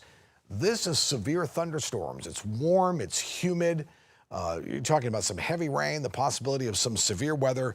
And just go a little bit north of that. You go into Shreveport, it's freezing temperatures. It's freezing rain and snow. Why is that a big deal? Because you've got totally two different air masses. You've got this cold air and you've got this warm, humid air. Very warm, humid air, so much so that it's producing severe weather. Let's go up a little bit. You notice we got winter weather now. Nashville, Paducah, Kentucky, south of Louisville. All this activity is snow. So it's a pretty powerful system having to deal with a lot of different weather. So all this is moving up towards the northeast, and it's going to be headed in our direction. So this is what we've got to not worry about. As a meteorologist, we worry about, okay, what are the temperatures? Because temperatures mean everything. Just a slight bit of temperature difference can mean the difference between whether you're going to get snow, whether you're going to get freezing rain, or whether you're just going to get plain old rain. Believe it or not, just a few temperature degree differences. Let's pick this up. We're going to start this at 6 o'clock tonight. This is the one I've been showing all week long because I've been buying into it because it's been consistent. Yeah, it's tweaked some as we've gone through time, but it hasn't been totally crazy as some of these models can certainly get. So what we'd like to look for is consistency. But one of the things the models don't do well, and then it's when they develop their forecast, is dealing with the wedge. The wedge is that northeast wind we often talk about, and they take it into account, the models do, from time to time, but then they get rid of it too soon. And from experience, I can tell you that getting rid of the wedge out of a forecast is easier said than done. Those wedges hang on for dear life, and sometimes they can really ruin a forecast for us. So this is why I think this could be one of those reasons, one of those situations where the wedge hangs on and it doesn't erode as fast as these models would like to have it. Here's 10 o'clock tonight. This is when we're starting to deal with our freezing rain. Look, we have rain here. I think it's a little overdone with the rain. I think the freezing rain line will be further towards the south. My thinking is further towards the south. Yep, I would agree that's rain. Notice though what happens as we get closer to about, I would say about midnight or so. Freezing rain line goes down. I think it's going to happen sooner than that. But nonetheless, this will be freezing rain at times. It'll come, it'll go. Right, so it'll sort of come in waves. Notice Orangeburg, you're sort of split in half here. South of Orangeburg itself, you'll be warm enough to where you have rain. North of Orangeburg, it's going to be cold enough to where you'll have some freezing rain, maybe some sleet mixed in with this. Same thing for the PD, and then everybody else is involved with our freezing rain and sleet. As we go through the early hours of Sunday morning, we're still dealing with this, right? So it started late Saturday night. We're into Sunday morning now, about 5 o'clock. So this is where we can have accumulating ice now on power lines, trees, and anything that's outside. Roads will not start off that bad. I will tell you that. I don't think that's going to be a big issue on the roads to begin with. It's going to take time for that to happen. SCDOT's been on these roads, giving the brine and everything else since Wednesday. So Wednesday, Thursday, Friday, Saturday, they're still doing it. Temperatures haven't been overly that cold, right? So the surface, I think, is still fairly mild. So I think once we get into Sunday morning, after that Sunday morning, that's when the roads could start to be certainly tricky. In the meantime, we're worried about ice building up on power lines, trees, and everything else that's outside. There it's 10 o'clock. Notice it dries out here towards the south. This has the rain intermixed with some of the freezing rain by about 10 o'clock. As we go through time, the warmer air starts to take over. Warmer, being relative. There goes the freezing rain up towards the north, towards the upstate, then towards into North Carolina. By noon on Sunday, now we're dealing with another batch of rain that moves in. Here's 2 o'clock. So this is rain. I'll also say it's probably a little bit of sleet thrown in. Now, can you all see this? Those arrows, they're still coming from the northeast, so we still have the wedge. We're not fully into the warmer air yet. That will happen by afternoon time. Here's 4 o'clock. The winds start to switch a little bit. Notice as we get to about 6, 7 o'clock, this is some decent rain, and we also have a little batch of sleet. This yellow blob here, my feeling is a bit of heavy rain, maybe a little bit of sleet, maybe a little overdone here. But notice which way the arrows are going. Boom, out of the south. So we're done with freezing rain. Well, by early afternoon, we're done with freezing rain. Does that mean it washes everything away? No, well, it means it will be helpful, but we're still going to have ice in places that's already accumulated. Trees could already be down, and some power lines could also be down as well. Will this be a major statewide ice event with all types of power outages? I highly doubt that. But there will be some power outages, yes, that goes without saying, and certainly some trees down. Here's 11 o'clock Sunday night. Heavy rain, maybe mixed with a little bit of sleet. Could be a snowflake thrown in there for good measure. Notice by 2 o'clock in the morning, we start to move this off towards the east. Here we are into 5 o'clock, and by the time we get to about 6, 7, 8, it is done. Maybe a leftover snowflake or so, but I think we'll see a little bit of sunshine towards Monday, but you can forget about any warmth. That's not going to happen. The models are trending that we'll probably have a little less sleet and ice, according to these weather models. But again, I don't think they're taking into effect the wedge. I think they're pushing the wedge out a little too soon. Then it may be the case that happens. I'm not 100% sold on that. We've been together too long. I've been here too long to realize the wedge can really have an effect on our forecast, unlike any other weather entities. So with that being said, I think if the wedge holds on here, I think almost 1/4 of an inch of ice certainly is possible, less towards the south, more towards the north. The latest model puts it, rather instead of 20, puts it about 18. And then we're splitting hairs here, but I mean, every little bit helps to not have ice, right? We want less ice, more so than anything else, but it is less than 1/4 of an inch. Nonetheless, it will still cause us some problems as well. As this thing gets its act together and starts to really rev up, we'll have a better idea as far as totals are concerned. I think this is legit for now. The caveat is we'll probably change this as we go along as more data comes in, right? So you change it based on what you're seeing and what you can analyze that comes on in. All right, so here is how it plays out. I started at 6 o'clock tonight, even though that I showed you at 6 o'clock, nothing's going on. The reason why I showed it at 6 tonight is because I really want you to, anything that you're doing or planning, let's try to have that done by 6 o'clock so you're at home, not on the roads, and let this thing do its duty and pass on by. 6 a.m. Mondays, when everything winds down, I think by 8 o'clock Monday morning, it is done. What are we going to receive? Periods of rain, periods of freezing rain and sleet. So it's not going to be freezing rain all the time. It'll come, it'll go in some of these waves. How much ice? Lowest amount would be the southern Midlands, a little higher central, and then noticeably a little bit more higher for the northern Midlands, maybe more than 1/4 of an inch. Far Newberry, Fairfield County, then you get into Chester, York counties, some counties up near Greenville, Spartanburg, and also near Charlotte. Hazardous travel, yes. Power outages, yes, there will be some. There's no doubt about that. And some trees could be down as well. So that's something you need to pay very close attention to. So once we're done with this, which we have our alert days now, posted for today, Sunday, and Monday, notice our cold temperatures, 15 degrees Tuesday morning. Again, like I said before, I think we could see a 10 or a 9. In some areas, some single digits. Notice we're in the 40s, lows in the 20s. This is the depth of winter. Between now and the next 2 weeks, 2.5 weeks, that's the worst part of winter, and then it gets exponentially better. So if we can get through the next 2.5 weeks, thumbs up. I think things will turn the corner on this for sure. All right, we are back in just a little bit. Top of the hour and bottom of the hour with the very latest updates with your forecast. Thanks for joining us.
Good afternoon, everyone. Thank you all so much for joining us right here on WLTX Plus. I'm Christy Calcagno. We are continuing to follow the very latest updates ahead of this cold snap. Here's what we know so far coming from the state. Governor Henry McMaster will be holding a press conference today at 2 p.m. where he will be addressing winter weather preparations as well as resources from across the state. So we'll be carrying that briefing live on News 19 and bringing the very latest information as this happens. So what we are expecting him to talk about will be impacts to travel, power, and of course, community safety. As always, you can stay with News 19 both on air and online at WLTX.com for this continuing coverage happening this afternoon. Also happening just a couple of hours ago this morning, FEMA has approved federal emergency assistance for South Carolina following this severe winter storm. The president's declaration does follow FEMA to coordinate disaster response efforts across all 46 counties, as well as the Catawba Indian Nation. This assistance will help protect lives, property, public health, and safety with emergency protective measures, which will be covered, according to this press release, at 75% federal funding. A federal coordinating officer has also been appointed as damage assessments happen throughout the weekend. All right, a lot of things going on. Let's get us up to speed. Meteorologist Tim Miller joining us now. Tim, where are we in this progression? It looks like almost all of the Midlands at this point is in that ice storm warning. Yeah, there's no doubt about it. Maybe the southern Midlands are not, but still nonetheless, don't want you to let your guard down. You're the southern Midlands. You're under winter weather advisory. You still have some winter weather underway. We're outside now thinking, what do you do? Winter weather? It's just cloudy, but it's still yet to come. This is our ice storm warning. Very seldom do we ever have this. I think it's been, 2014, then 2004, I think before that. So there you go. So that's going to be the case for us as we are waiting what will be our winter storm. We've not seen it in a while. Winter weather advisory, again, further towards the south. You notice the coastal area is not included in that because it's a little warmer right along the coast. So I'm really not worried about that. But nonetheless, even though you won't have as much, it's still going to be a problem for us as we move through time. Current temperature 43 degrees in Columbia, 37 in Winnsboro, 44 in Aiken. So that's pretty much where we've been at, well, since 2 o'clock this morning. Temperatures hasn't moved much. 39 in Camden. They're going to start to go down, though, throughout the day fairly quickly, mainly because we have a northeast wind. Northeast wind's about 14 miles per hour. Look at 17, 19 in Bishopville. That's the wedge starting to move on in and bring its cold air with us. Cloudy skies at the moment. You will notice that we have some rain showers, maybe mixed with snow near Gainesville, Georgia. That's trying to move in our direction. The air is still relatively dry, so it has to moisten up first. That's why I really think it's going to be a while before we get any precipitation, at least maybe till 6 o'clock. I'll keep that at 20%. Then we'll bring those opportunities up for some winter weather as we get towards it. So tonight, basically anytime after about 6 o'clock tonight, all the way through 6 a.m. Monday, periods of rain, freezing rain and sleet. There are some of the totals that we're looking for as far as ice is concerned. Will there be some power outages? Yes, I think there will be. Will it be tremendously widespread? Not thinking so, but still enough for us to have an issue. Coming up, we're going to go over hour by hour what we can experience, what's ahead, and some of the things that we're thinking about not only now, but looking ahead to what happens after the storm as well. We'll do that all in just a few minutes. Christy? And thank you so much. We appreciate all your hard work in the past couple of days. Turning now to the latest with a critical resource in our community. We're talking about warming shelters. Here is the latest information on the ones that are available this weekend. So take a good look here on your screen. There are multiple in the counties there. Starting in Lee County, there's one through the Hands of Hope. Lexington County, there is a shelter available at the Radius Church in the White Knoll area. Then over in Newberry County, we have O'Neill Street United Methodist Church, that as well as Gallman Elementary School. All of that is a great resource. We actually have News 19's Jamin Wade there in Newberry County. We're going to get a live shot from him in just a couple of minutes. And then over in Orangeburg, we have the Macedonia AME Church and the Orangeburg City Gym.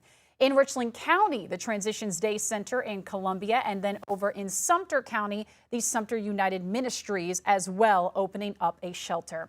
As always, for more information, including hours of all of these shelters, and of course, what to bring if you do end up going, you can visit our website, again, WLTX.com. That is a great resource to have, especially this weekend. And parents, students, teachers, we do have a friendly reminder. There are a lot of school districts that are already making changes to their schedules next week. Let's go ahead and break down what we have so far. The following school districts will be closed on Monday, and then will be operating on a e-learning schedule. These are the ones right there on your screen. They include Fairfield, Kershaw, Lexington School District 3, Lexington Richland School District 5, Richland 2, Newberry, and Sumter. We have also learned that Richland School District 1 will be fully closed and will not be operating on an e-learning day. As of now, Saluda believes that they will be able to operate on Monday with a 2-hour delay. We are also hearing that Lexington 1, 2, and 4 will be making a decision sometime tomorrow afternoon. Of course, we will, as always, pass along any new information about these school closures or any e-learning days that come arise as soon as we get it. Again, as always, you can check these closures. I feel like I'm saying it all the time, but it's a fantastic resource right here. It is on WLTX.com. You can get all of that information. We have team coverage right now from across the Midlands, from gas stations to local hardware stores and even over at the Walmart. And that's where we're starting in Lexington County. People are making some last-minute preparations. Let's go ahead and go live right now with Kiki Gushu. She is live there outside the Walmart in Lexington County with what she's been seeing today. Kiki, what can you tell us? Christy, I am here at the Walmart on Sunset Boulevard in Lexington, and there has been a steady stream of people in and out of Walmart this morning. I'm going to step aside and you can take a look. Now, people we spoke to say they're picking up essentials like water, non-perishable food, and supplies in case the power goes out. Many residents we spoke with said they were surprised to still see plenty of product on the shelves, especially water. And a lot of people say their plan is simple: to stay home tomorrow and off the roads if conditions worsen. We spoke with Tom McCants, who says he wanted to make sure his family and neighbors were ready. I just came primarily for extra water, just to make sure that if the power goes out or something like that, I don't think a lot of people realize that electricity is still necessary to get things moving. So picking that up and a couple of items just to make sure we've got extra soups, things like that. And Christy, the folks here at the Walmart telling me if they're going to be open late into tonight and if they will be open tomorrow. So stay tuned with that. And also, Lexington officials are telling me to tell the residents here to come out and make their last-minute preparations before conditions worsen tonight. And for those updates, stick with us on WLTX and WLTX Plus. Christy? All right, Kiki, I appreciate you. Hey, really quickly, when you were able to go into the Walmart, Kiki, we're going to bring her right back on there. What did you see on the shelves? You said that some shelves were kind of barren, some were still stockpiling. What did you still see out there if people do have to get it back out on the roads? Okay, Christy, here's one thing that they do not have, and it's kind of interesting: bananas. There are not many bananas left, and the ones that are not looking very good, so that seems to have been a popular item. But there were soup still left, there's mac and cheese, there's those non-perishables. The bread aisle was still stocked, and while there were less water bottles, there are some big jugs of water left, and so if you still need those essentials, the Walmart here on Sunset Boulevard has them stocked. Christy? Interesting. Okay. Interesting with the bananas. Well, we do appreciate you so much, Kiki, being out there. Stay safe, and we'll be coming back to you in just a little bit with any type of updates. Well, as we get closer to the start of this storm, of this winter storm, as we mentioned, our team is spread out across the Midlands, keeping a close eye and on the conditions where you are. We're talking from road crews, power preparations, and shelters, as well as neighborhood impacts. Again, as we mentioned, we have reporters who are stationed throughout our entire area. They are ready to bring you some live updates as this system moves in. As you just saw, Kiki was over in Lexington County, over at the Walmart there, and she said that there is still water. Not a lot of water bottles, but there are still plenty of jugs out there, and looks like that there was a lot of bread. There's a lot of essential food items that you can get, and she was able to talk to somebody who said that soup is definitely going to be important for him, but interestingly enough, no bananas. But that's interesting to also hear too. We are continuing to follow the very latest. Let's go ahead and see where News 19's Megan Daukshis is right now. Looks like she's over in Camden at a local gas station. Let's go ahead and see what is going on there. A lot of people filling up out there. Megan, what have you seen? Yeah, Christy. So right now we're at the BP off of West DeKalb Street. There's been cars coming in. I mean, right now, look, we got 3 cars behind me. I just spoke with the worker here at the gas station, and she told me that they have probably been seeing a car come through every 2 minutes, if that, or more. She says that there has probably been, since she's been here since 7 a.m., a few hundred that have stopped by, filling up their gas, trying to top off those cars, and also some people coming to fill up gas tanks. She also says that they have a kerosene pump right over there. It's actually broken, so people have come in, she says maybe 20 or so, asking for the kerosene pump. It's not working, but they are sending people towards their sister store over in the Dusty Bend area. So yeah, that's what we're seeing at this gas station right now. A lot of people coming through. Look, another one behind me. I mean, it's been pretty busy out here at this gas station. And of course, if people do have to go out there on the roads, Megan, let's go ahead and just remind everybody, if you don't have to go out on the roads later this afternoon, don't. Is that right? Give us some tips, especially if you're staying safe out there on the roads. Yeah, like you said, if you don't have to go out on the roads, don't. It is not easy to drive a car on the ice, especially, I mean, you know, you're going to see the sheriffs out and other emergency vehicles on the roads. They have that 4-wheel drive, that all-wheel drive, which is good, but it's still difficult for them. But they are trained to be able to learn how to drive on these slick conditions. So your car, even though it might have that 4-wheel drive, you're probably not going to be able to stop properly, and that's going to cause some issues. So if you can, get out before this storm comes in, get out before it starts raining, starts icing over, get the things you need, because you're going to want to stay home. It's going to get slick. I tell you, it's no snow, that's for sure. Snow might be a little easier to drive in, but not this ice. Yeah, definitely making sure that you have to stay safe out there on the roads. Megan, thank you so much. We appreciate you. Stay safe out there as always, but it looks like there's a lot of people at those gas stations making sure that they are ready to go before this storm comes into our area. All right, everybody, WLTX Plus will continue in just a couple of minutes. We have even more live shots from our reporters who are outside across the Midlands, and we also will be hearing from the Highway Patrol as well as the Newberry County Sheriff. That's all coming up in just a couple of minutes. Stay with us.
Welcome back here to WLTX Plus. We are continuing to track the very latest on this winter storm heading our way.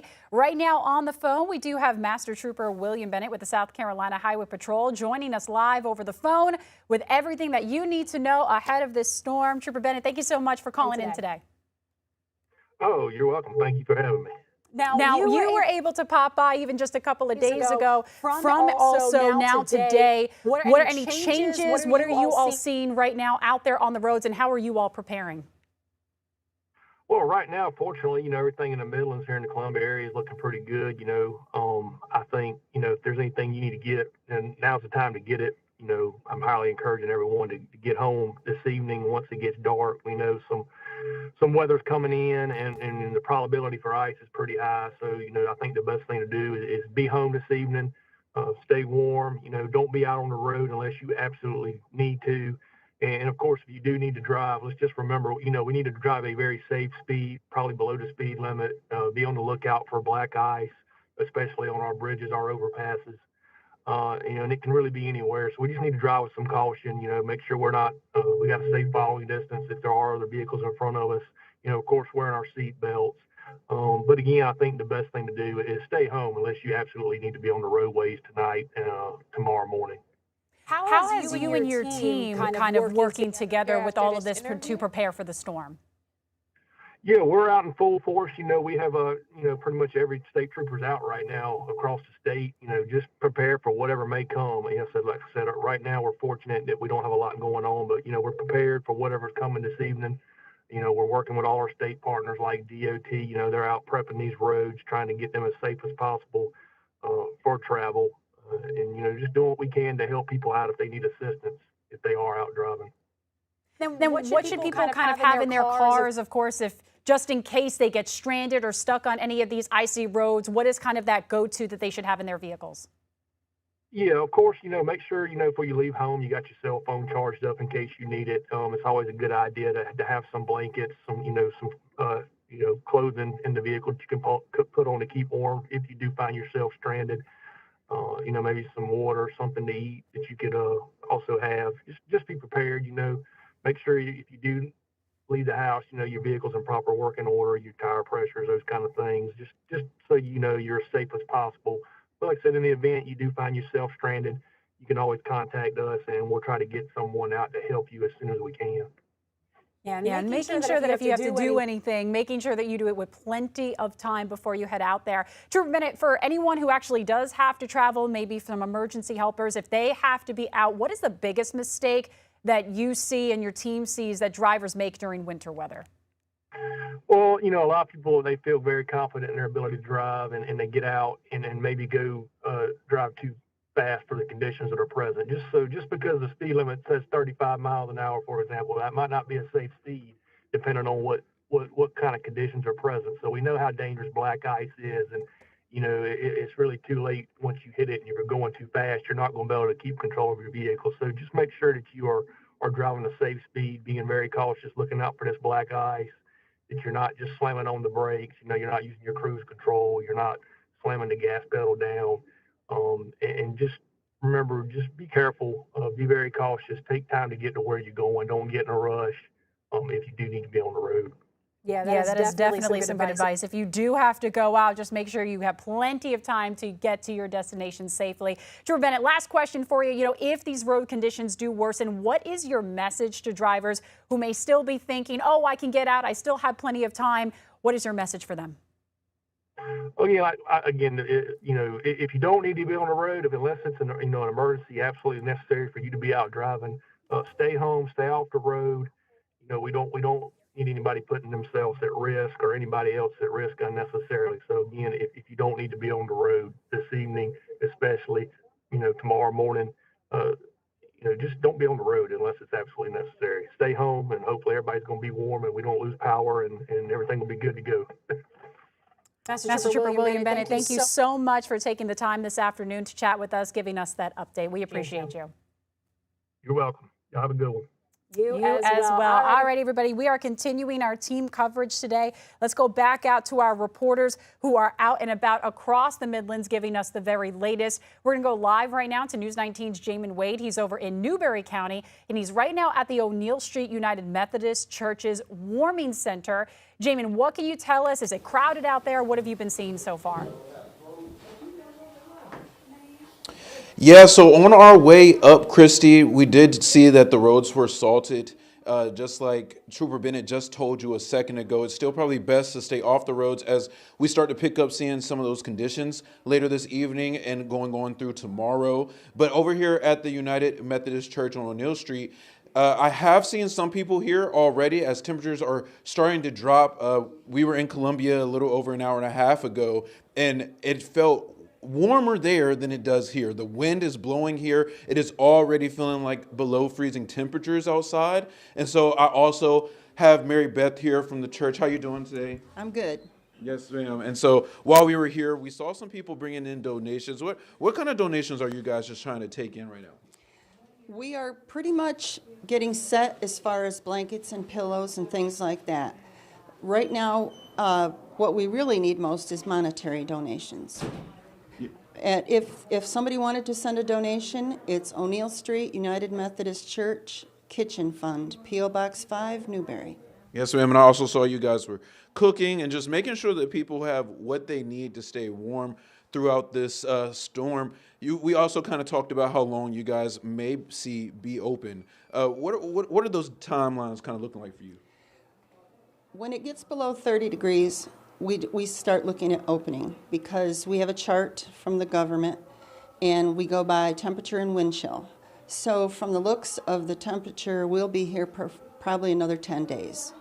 Yes, and so we're looking at those below freezing temperatures over the next 10 days for sure. And then we're seeing that freezing ice and the chance of sleet, as well as the chance of their power outages across this county. And so if you are in need or you know somebody in need, please feel free to come here to the United Methodist Church on O'Neill Street. Are you asking anything from the community at all? At this point, we're good. Check on your neighbors. Make sure everybody is okay. If power goes out, we will stay here till power is restored one way or another. We all have to take care of each other.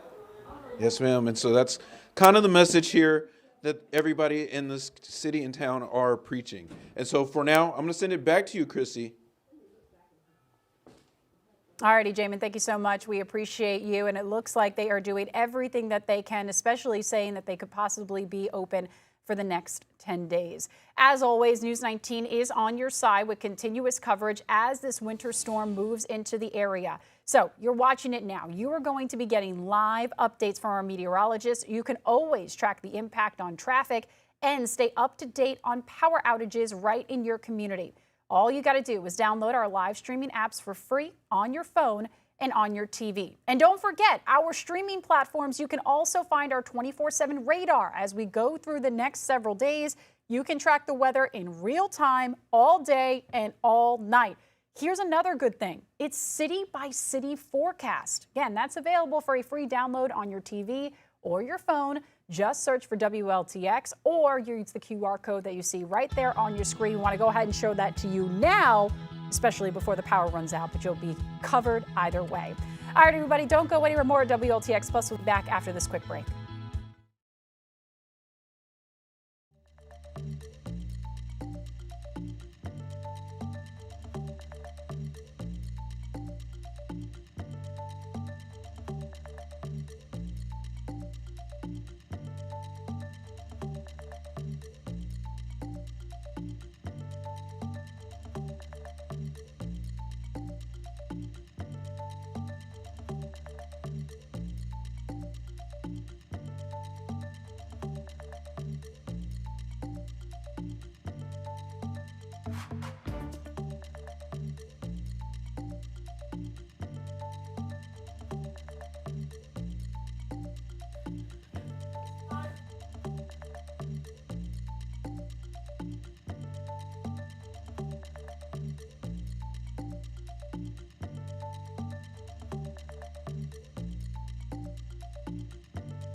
Welcome back here to WLTX Plus, where we are continuing to follow the very latest on our traffic conditions here as we are getting ahead of this icy storm that we are expecting to see. But it looks like right here, live look at I-126 eastbound. This is at mile marker 2.7.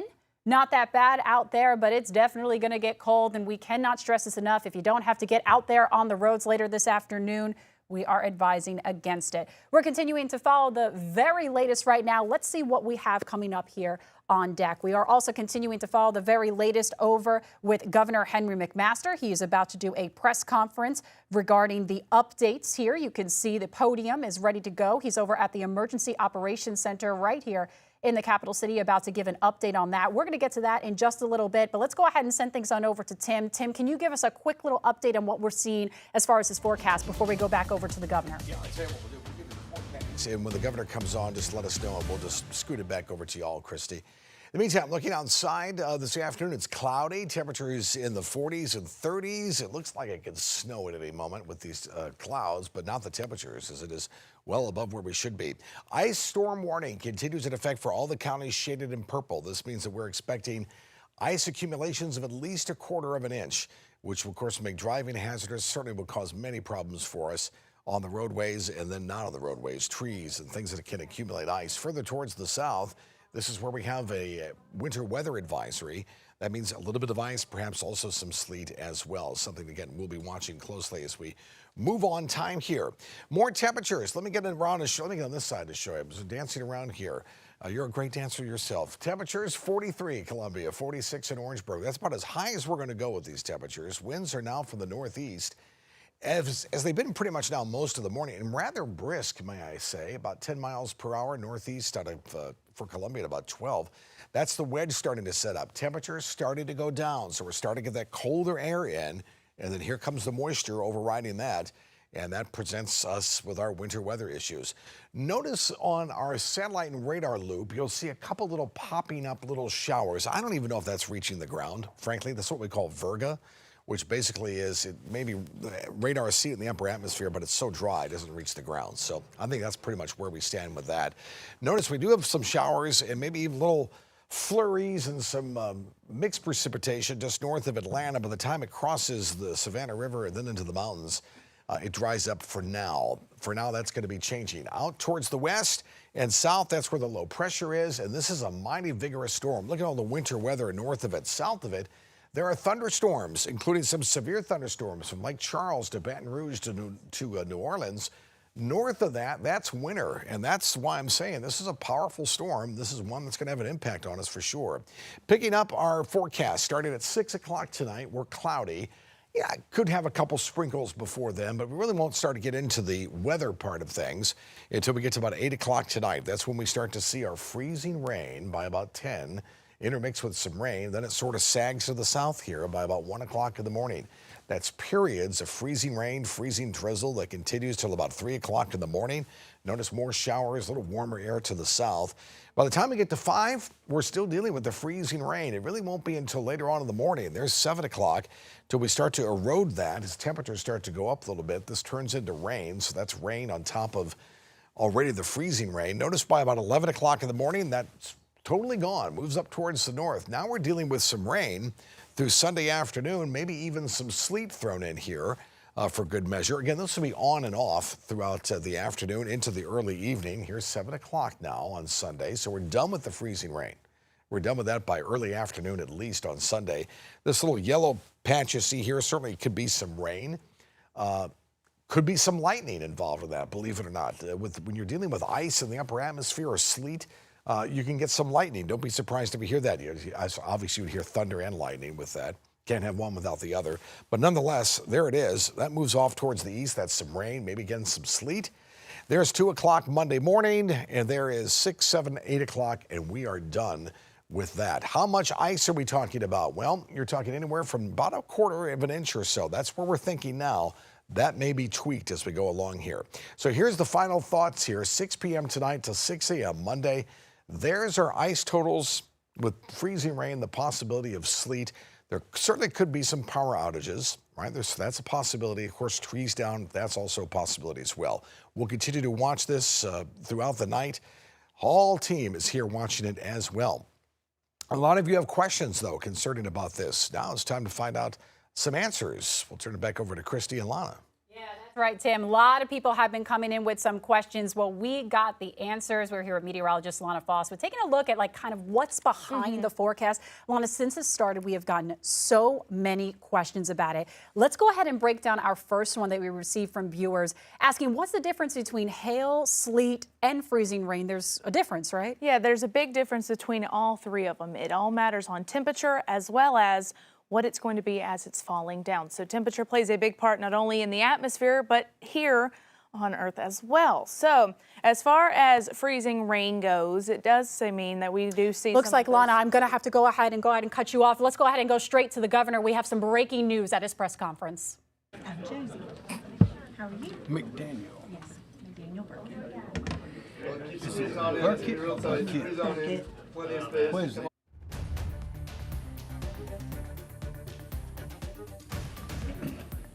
Squeeze on in. Far side as well if you can. Squeeze on in. Come on in, John. Don't stand there. Get up. Come on.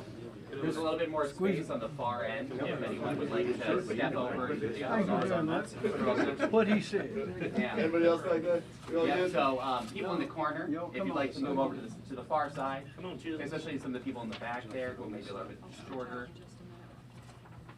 If not, so we can get started. Squeeze in over here. You don't want to be by yourself. You don't want to be by yourself. Where's Kelly? Where's Kelly? Better roll. All right, y'all, thank you very much. As you know, we have a storm coming. First thing I'd like to say is we are prepared. We've been through this so many times for hurricanes that the lines of communication are well known. The people know whom they're speaking with. Everybody's ready. Everybody knows to be alert. And we are as prepared as any group in the country, and a lot of people from other places say that. But the big difference is this is not a hurricane. In a hurricane, we know it's coming. We can see it on television. And we know that once it comes through, it's over. And typically, unless there are trees down keeping you in your house or electric lines, you can go up back out outside, or you can stay inside and you won't be in danger. With this ice storm, it's going to be cold. It's liable to have all the power lines in the affected areas will be down. The ice will either bring the lines down or bring the tree limbs down on the lines. And you may be without electricity for maybe 4 days or maybe longer. That means you won't be able to recharge your cell phone. The utility, the refrigerator is going to go out, not have any lights, likely won't have any heat. And because the roads are going to be icy in parts of the state for so long, it's going to be very difficult for someone to get to you. And if your cell phone's out and your landline is gone out and nobody can get to you, for 4 days, maybe, it could be rough. So one thing that we want to be sure is to tell everybody to look out for your neighbors, look out for your family. If your grandmama, your granddaddy, your aunts, uncles, anyone, if they're living alone or living in an isolated place, you're going to have to somehow check on them, go see them, do something, talk to them in advance, and make sure they're prepared. We don't want to have any young people, old people, animals, children. We don't want to have people that are inaccessible for 3 or 4 days, perhaps, without electricity, perhaps without water, perhaps without heat, for that long a time. That's call that a disaster. So our emphasis is the neighbors, friends, neighbors, and family are really the best defense that we have to what is coming. Now we hope it won't be as bad as this, but it could be worse than this. So this is something that a lot of us have not seen before. A lot of our people have never experienced. We have new people coming in and haven't seen a hurricane before.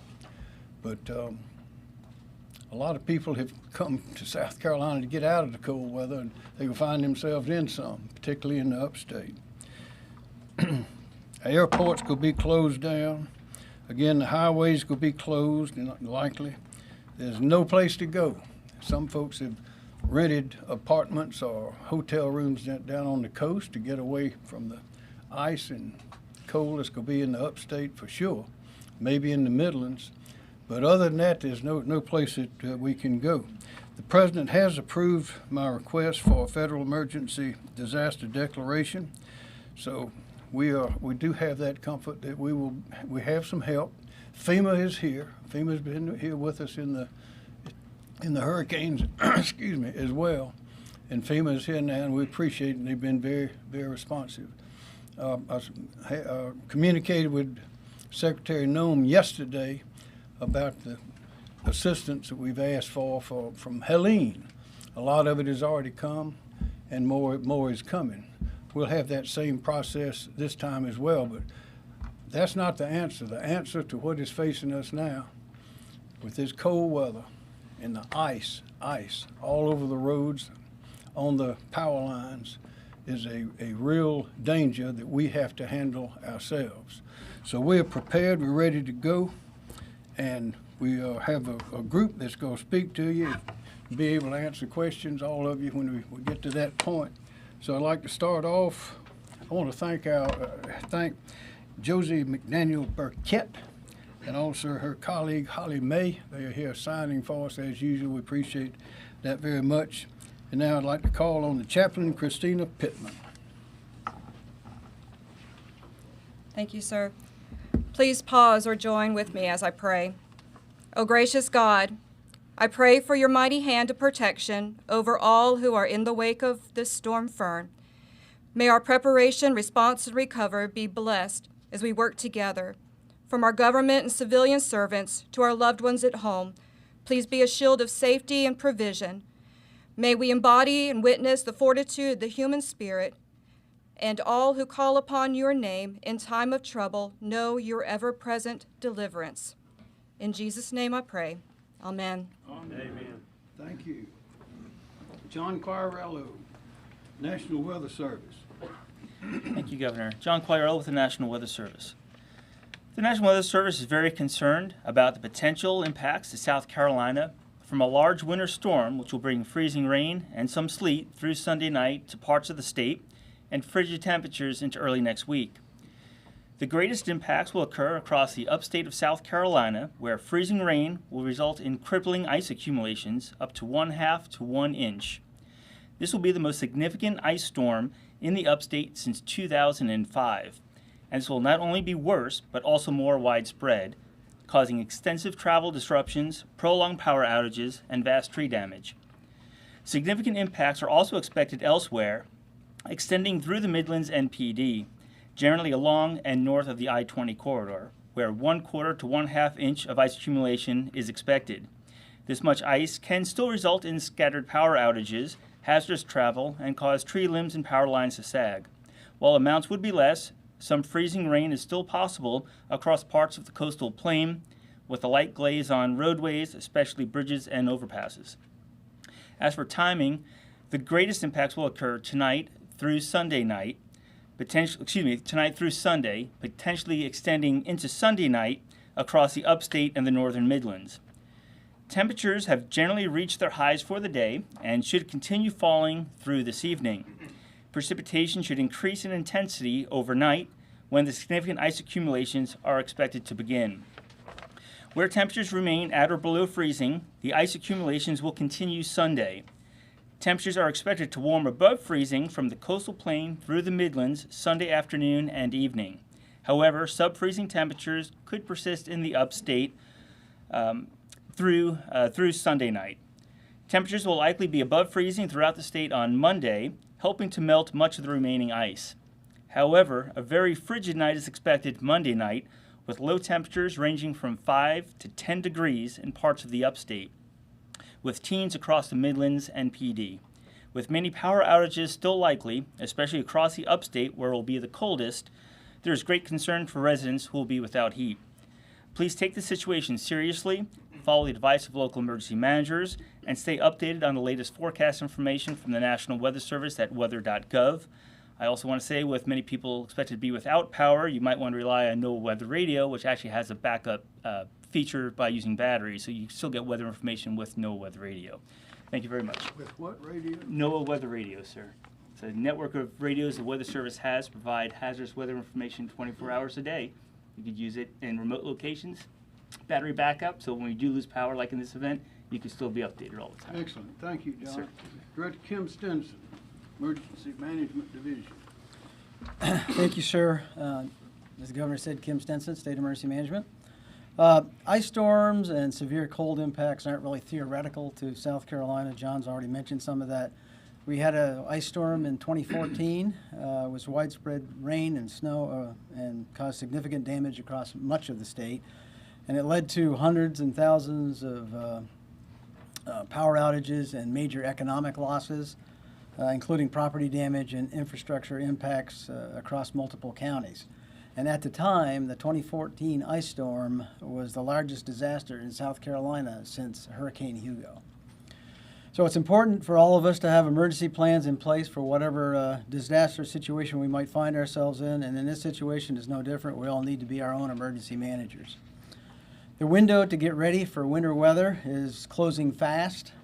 Making sure your home and family are prepared for extreme cold, poor road conditions, and the potential for extended power outages by having enough bottled water and non-perishable food to sustain each family member for 3 days, having a weather radio, a flashlight, extra batteries and chargers, monitoring local National Weather Service forecasts and pay attention to alerts for winter storm watches, warnings, and advisories, following trusted, verified sources for the latest news, insulating pipes, exposed pipes especially, to help prevent freezing and bursting. If temperatures drop significantly, letting faucets drip a little overnight can help reduce the freezing risk. And certainly ensuring alternate heating sources are working and always using heating equipment outdoors, properly vented to avoid carbon monoxide poisoning. Charging electric devices and cell phones ahead of any weather impact. And certainly, you already mentioned, the governor did, check on your neighbors, especially the elderly and those with mobility challenges. Bringing pets indoors when possible and make sure they have access to water and shelter. And finally, avoid travel once precipitation begins. To help with planning, we encourage everybody to visit our website at scemd.org, which has a wealth of information for individuals, families, and businesses in preparing for a winter weather situation, including a winter weather guide. And also we have the South Carolina Emergency Manager app to help families create emergency plans, manage their supplies, find shelters, and stay connected. And it's available free at the app stores. From an operational perspective, here at the State Emergency Operations Center, we're taking several actions. One is we've been activated and will be operational to coordinate the state response to this event throughout the duration. We are deploying several state emergency management personnel to counties as liaisons to provide information and assist local emergency managers. Our logistics system has been activated to assist local authorities, and that system has been validated extensively over the past several years. Currently, we are coordinating requests ranging from generators to food and water. And starting tomorrow, Sunday, South Carolina residents with questions about winter weather can call the state's toll-free winter weather hotline at 1-866-246-0133. That's 1-866-246-0133. And operators with that system will be available 24/7 to provide information to the state's response and safety precautions. The governor also already mentioned that we've received a South Carolina federal emergency declaration that allows us to request federal assistance, primarily personnel and equipment at this point. No monetary piece of it right now, but that may come later. And then we have a designated federal coordinating officer who's embedded here in South Carolina, and that's Daryl Dragoo. And then finally, Team South Carolina has had a great deal of experience with preparing for, responding to, and recovering from disasters over the past several years. And this experience remains our greatest strength, and we will ensure our success moving forward in this particular operation. Thank you, sir. Let me emphasize something Director Stinson said, and that's that cell phone. If the power goes out, you're not going to be able to charge it up. So charge it up, keep it charged, fully charged, And then if the power does go out, you'll have only a limited amount of power. So don't waste the power on anything that's not essential, because you might be without power for 3 or 4 days, right? Yes, sir. Okay, thank you very sir. much. Secretary Justin Powell, Department of Transportation. Thank you, Governor. Justin Powell, Secretary of the South Carolina Department of Transportation. The SCDOT has been actively preparing for this event all week. Crews have been treating roads, staging equipment, and stockpiling supplies. We have 3,000 personnel working round the clock right now statewide through the duration of this storm. We have already put down over 1.5 million gallons of brine on our roadways, with a particular emphasis on our interstates, our highest traveled primary roads, and bridges and overpasses. Crews will continue to treat roads through the day as the storm approaches. I-85 has already been treated multiple times from the North Carolina line to the Georgia line, and all other interstate corridors in those areas have also been treated multiple times. As you've heard from the governor, this is expected to be a major ice event with dangerously cold temperatures to follow. We know that that means that travel will be hazardous, especially and potentially well into next week. We know that we are going to do everything we can to keep roads open and drivers safe, but we need your help. Please prepare now for the possibility that you will not be able to leave your home for several days, and to be patient while our crews are working to reopen roads and clear debris from our roadways following the impacts of this storm. Our number one priority at SCDOT is keeping our people of South Carolina safe. And I want everyone at home to know that SCDOT is working at all resources to help deliver on that mission. Thank you, Governor. Thanks, sir. Major General Robin Stillwell, National Guard. Hey, good afternoon, ladies and gentlemen. Major General Robin Stillwell, the Adjutant General of South Carolina. The National Guard is on duty. Currently, we have 375 personnel on duty from the Army National Guard, the Air National Guard, and the State Guard. We currently have manned, as of 0700 this morning, 14 vehicle recovery teams along roadways in South Carolina designated by the Highway Patrol. We also have called up and have on station additional general purpose troops in the counties that we anticipate will be affected. Those general purpose troops are there to fill gaps and seams in local authorities' recovery efforts, to provide security for shelters, to provide additional manning for EOCs, and to provide potentially transportation. Ladies and gentlemen, we also have debris clearance teams who are standing by from both the National Guard and the State Guard to help with clearing roadways after the storm has hit. Ladies and gentlemen, one of the main concerns that we have in this storm is transportation of citizens for medical attention or to shelters after the storm. Ladies and gentlemen, if you are not ready for power outages or extreme cold, then please relocate or get to a shelter today. Today is easy. The roadways are clear. We can get you from your location to a shelter or to a safe space. If you or somebody you know does not have transportation, contact your local authorities, your EMS or your emergency managers, and you ask for transportation and it will be provided to you. The state will also provide resources from other state agencies or other counties that aren't impacted to help those transportation needs. Ladies and gentlemen, tomorrow, after the storm has hit, transporting people, again for medical needs or to shelters, is going to be a much more difficult proposition. It will be much more difficult for local authorities and for emergency management to get to you. If you find yourself in a situation, you can call local emergency management and they will respond. The state is ready to provide additional assets and resources to augment and supplement local authorities. Those are either from other state agencies or from other counties that may not be impacted by the storm. We can also use the resources of the National Guard up to and including aviation assets, weather permitting.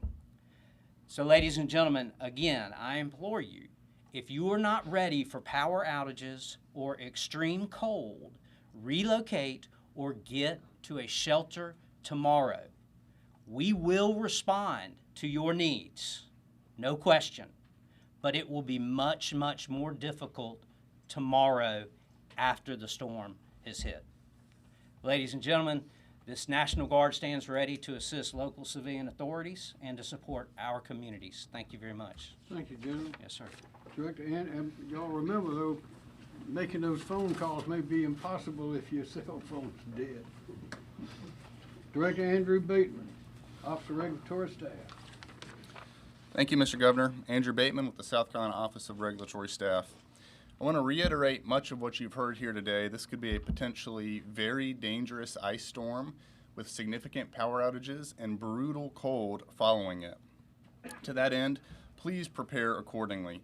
Cell phones, please charge your cell phones all the way, have them charged through the storm to the extent possible in the event that communications may experience disruptions. Similarly, water and wastewater utilities could experience disruptions. You may want to fill jugs of water to the extent you need that at some point in time during the storm.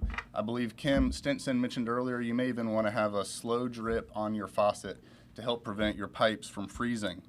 Make sure you have access to a heat source that you know how to safely and appropriately use.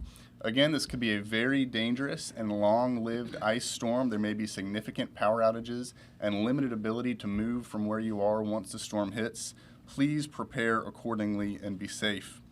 With that, I'd like to call up a few folks from utilities. Mr. Keller-Kassam. Keller-Kassam, Dominion Energy, South Carolina. This storm is different. Back in 2014, we had Winter Storm Pax. That's the last time we faced ice in South Carolina. And it started in Aiken County. And where did it end up going? Dorchester and Colleton County. Every storm is going to be different. So if you live from Four Hole Swamp to Sassafras Mountain, you better be prepared for everything that the governor and General Stilwell have been talking about up to this particular point, because ice is the most unpredictable of all the elements when it comes to storms. So what have we been doing? Well, first of all, nobody talks about this storm, and the difference is it's going to be extremely cold after this storm. With ice storms that we've had before, the temperature warms up in South Carolina. That will not be the case over the next 10 days. So from a generation standpoint, we checked all the heat tracing on our generation units, because you've got to be able to generate electricity. And so heat tracing are these wires that provide thermal protection for all of the instrumentation we have at our plants. In addition to that, we put up wind blockage so you can't have the wind coming off those rivers that would increase the cold and the chill within those units. So that's for our coal plants, and then our natural gas plants, our combined cycle gas plants, as well as our gas peakers that'll have to come on. People ask about solar. We have 1,100 megawatts of solar on our system. I checked before I came over here. It was producing 200 megawatts with the cloud cover. Not a whole lot. When we hit our peaks over the next 10 days, I promise you it'll be producing zero.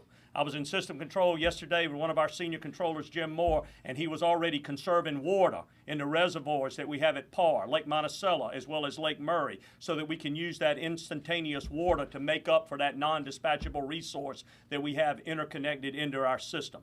In addition to that, we've got a 45-day supply of coal inventory that's been built up at our coal-fired plants. So at Cope and Orangeburg, at Williams and Berkeley County, as well as Wateree and Lower Richland, they're ready with that supply, and it's good to go look at that fuel and know it's already there. As far as transmission and distribution, tomorrow morning, in the wee hours of the morning, we will initiate Operation Rolling Restoration. That's when we will bring our seasoned, most veteran linemen at the forecast holes out of the Charleston area, Mount Pleasant, Hampton, Bluffton, Beaufort, Somerville, Walterboro. They will all be coming up I-26. We've coordinated with Secretary Powell and in his group, and we feel confident they'll be able to roll into the Midlands, where we feel like we'll have the most impacts on our system. As far as they also bring track equipment with them, and they also bring the helicopters. Governor McMaster saw that during Helene when we were at the Aiken Airport. And these will come. They have glass underneath the cockpit for patrolling, but they also have chop saws and the long extension saw, and they're outstanding for being able to get trees that might be laying up into our transmission. So that'll be important. The greatest risk we have facing our linemen are the same risk that you have, being on the road. We don't have any choice. You have a choice. Stay off the road if you do not need to be there. The second thing is fallen trees. Stay out from underneath tree branches. If you have a small limb that breaks and comes down from 40 feet, the velocity of it will make it feel 20 times heavier than what it is actually. So stay from underneath that as well. Beyond that, I will say use our company app. Everybody's talking about cell phones and cell phone use. Well, a lot of times you feel like you got to call into the call center and stay on the phone until you get somebody. Download the Dominion Energy app. And all you'll have to do through facial recognition is just tap a button and it'll tell you my power is out. That's quick. It doesn't use up your telephone battery. And then we'll give you an estimated time of restoration on when we think you'll be back on, when we can, on a county by county basis. You know, a lot of you ask all the time, well, when did y'all start preparing for this? I'll tell you, 11 days ago was the first call I made to Executive Director Bateman. And we talk on a 10-day roll for what forecasts are going to be. And I appreciate all of his coordination in regard to that with mutual assistance and updating him. No sooner had I talked to him than I got a call from Secretary Powell talking about coordination, talking about roads, talking about where to push the debris. And the Department of Transportation in South Carolina got a national award last year for just simply pushing the debris, people don't think about this, away from the side of the road from the power lines. So just something along those lines. Tom Allen and Emergency Management representing the utilities. Everybody you see up here behind the governor, he has one directive to us: communicate, coordinate, and collaborate. And through all of Team South Carolina, we will do that. This will be a difficult time for South Carolina, but Team South Carolina always comes through, and we will again. So you should be concerned, but you need to take your fear and your anxiety and turn it in the opportunity to prove who is my neighbor and serve those who are most vulnerable during this time. May God bless you and keep you safe. Thank you. Mr. Tim Pearson with Duke. Thanks, Andrew, and thanks, Governor. I'm Tim Pearson. I'm the president of Duke Energy, South Carolina. I have a lot of experience following Keller, and that means usually a lot of the things I was going to say get said right before me. But I will echo what the governor has said and what Keller has said and a number of folks up here. This is a really serious event we have coming our way. And in many ways, ice is the greatest enemy of power delivery. You know, we have lots of different types of events that cause trees to fall down and trees fall on power lines. The added layer here with ice is that it can accumulate on the power lines and they will fall into their own weight. So we are expecting a lot of power outages, you know, over the days to come. And I echo everybody's sentiment that be safe, stay inside. If you see a down power line, don't go anywhere near it. But what I'd also like to make sure everyone understands is that we're ready for this at Duke Energy. At the moment, we have 18,000 line workers and vegetation management folk prepared to execute on recovery as soon as the event is over. They come from 27 states and Canada. We have them staged all across our system. We have them throughout South Carolina, and they're ready. As soon as we know where the greatest areas of damage and where they can do the best work the fastest, they will be there. So again, stay safe. It's going to be cold.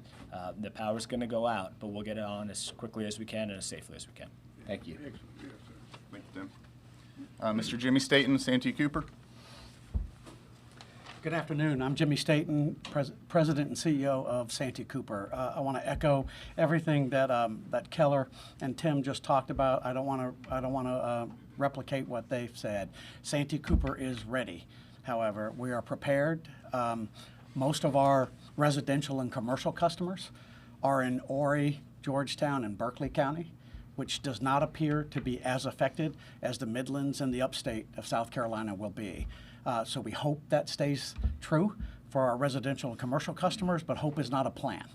And so with our plan, we have over 190 resources in those three areas throughout those 3 areas, ready to begin restoring service. More importantly, and what I think will continue to be more important, is if those areas are not as affected, we will release those folks to help out elsewhere in the state.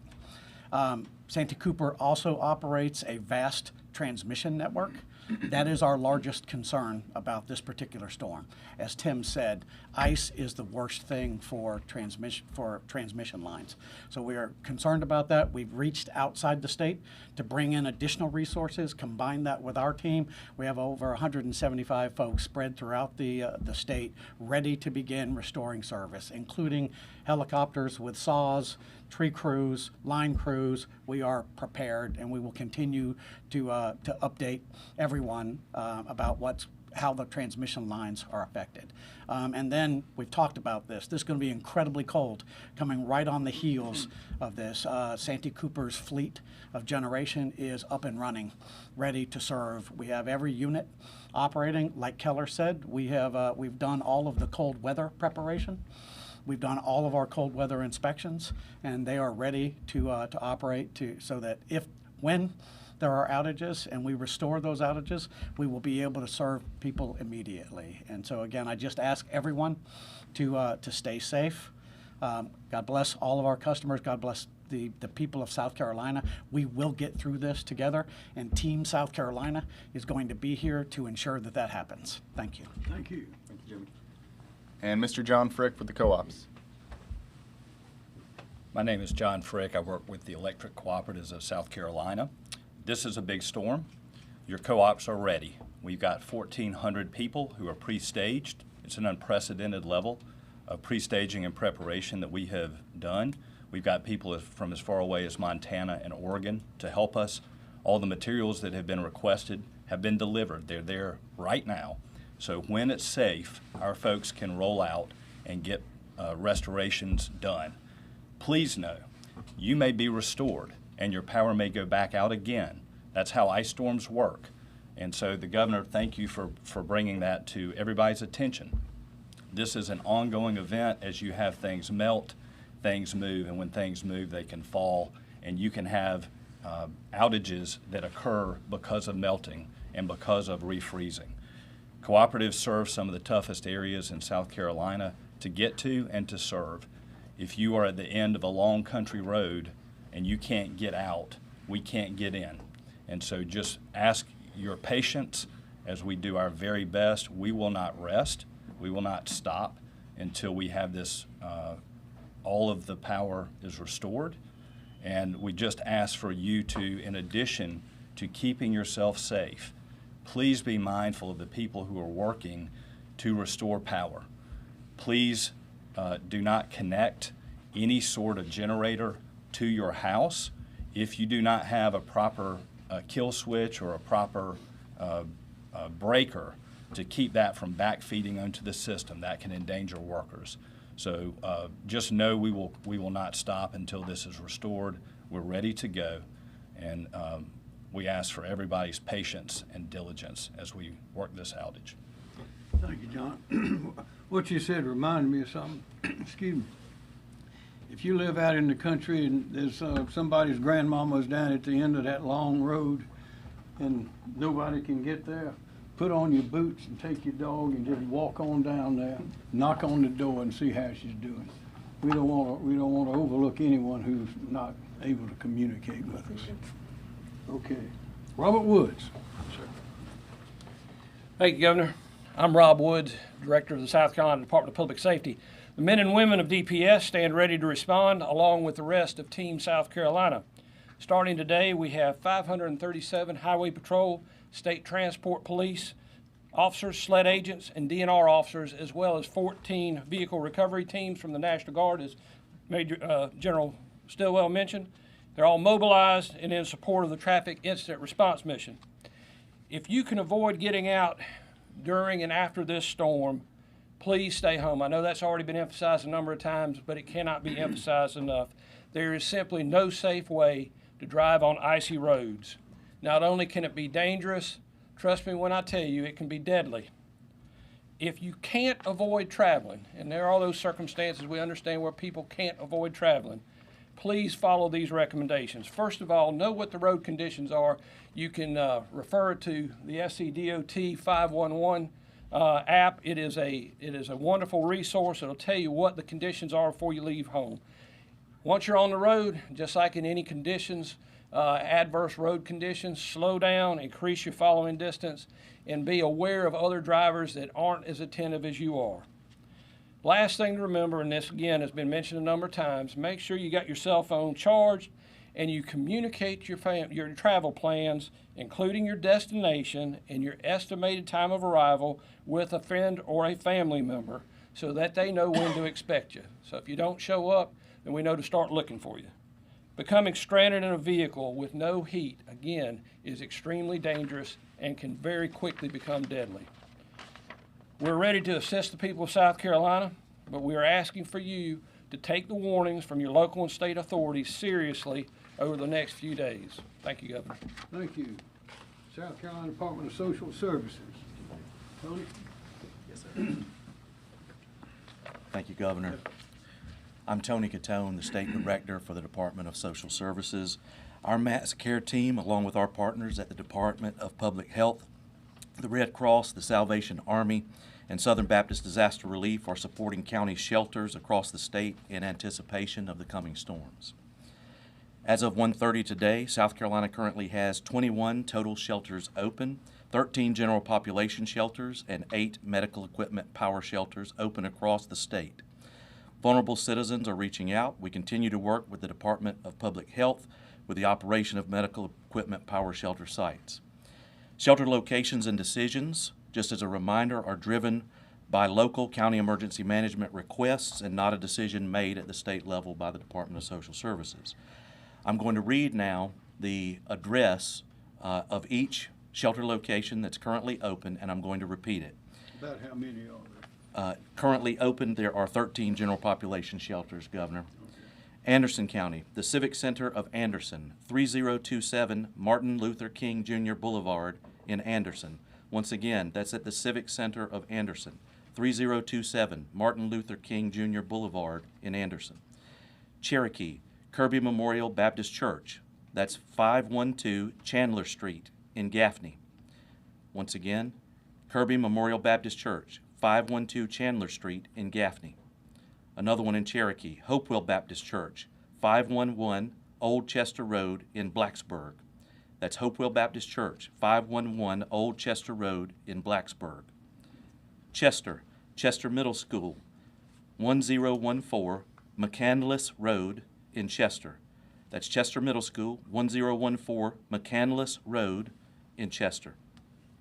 Second one in Chester, Great Falls War Memorial Building, 401 Dearborn Stephen Great Falls. Great Falls War Memorial Building, 401 Dearborn Street, Great Falls.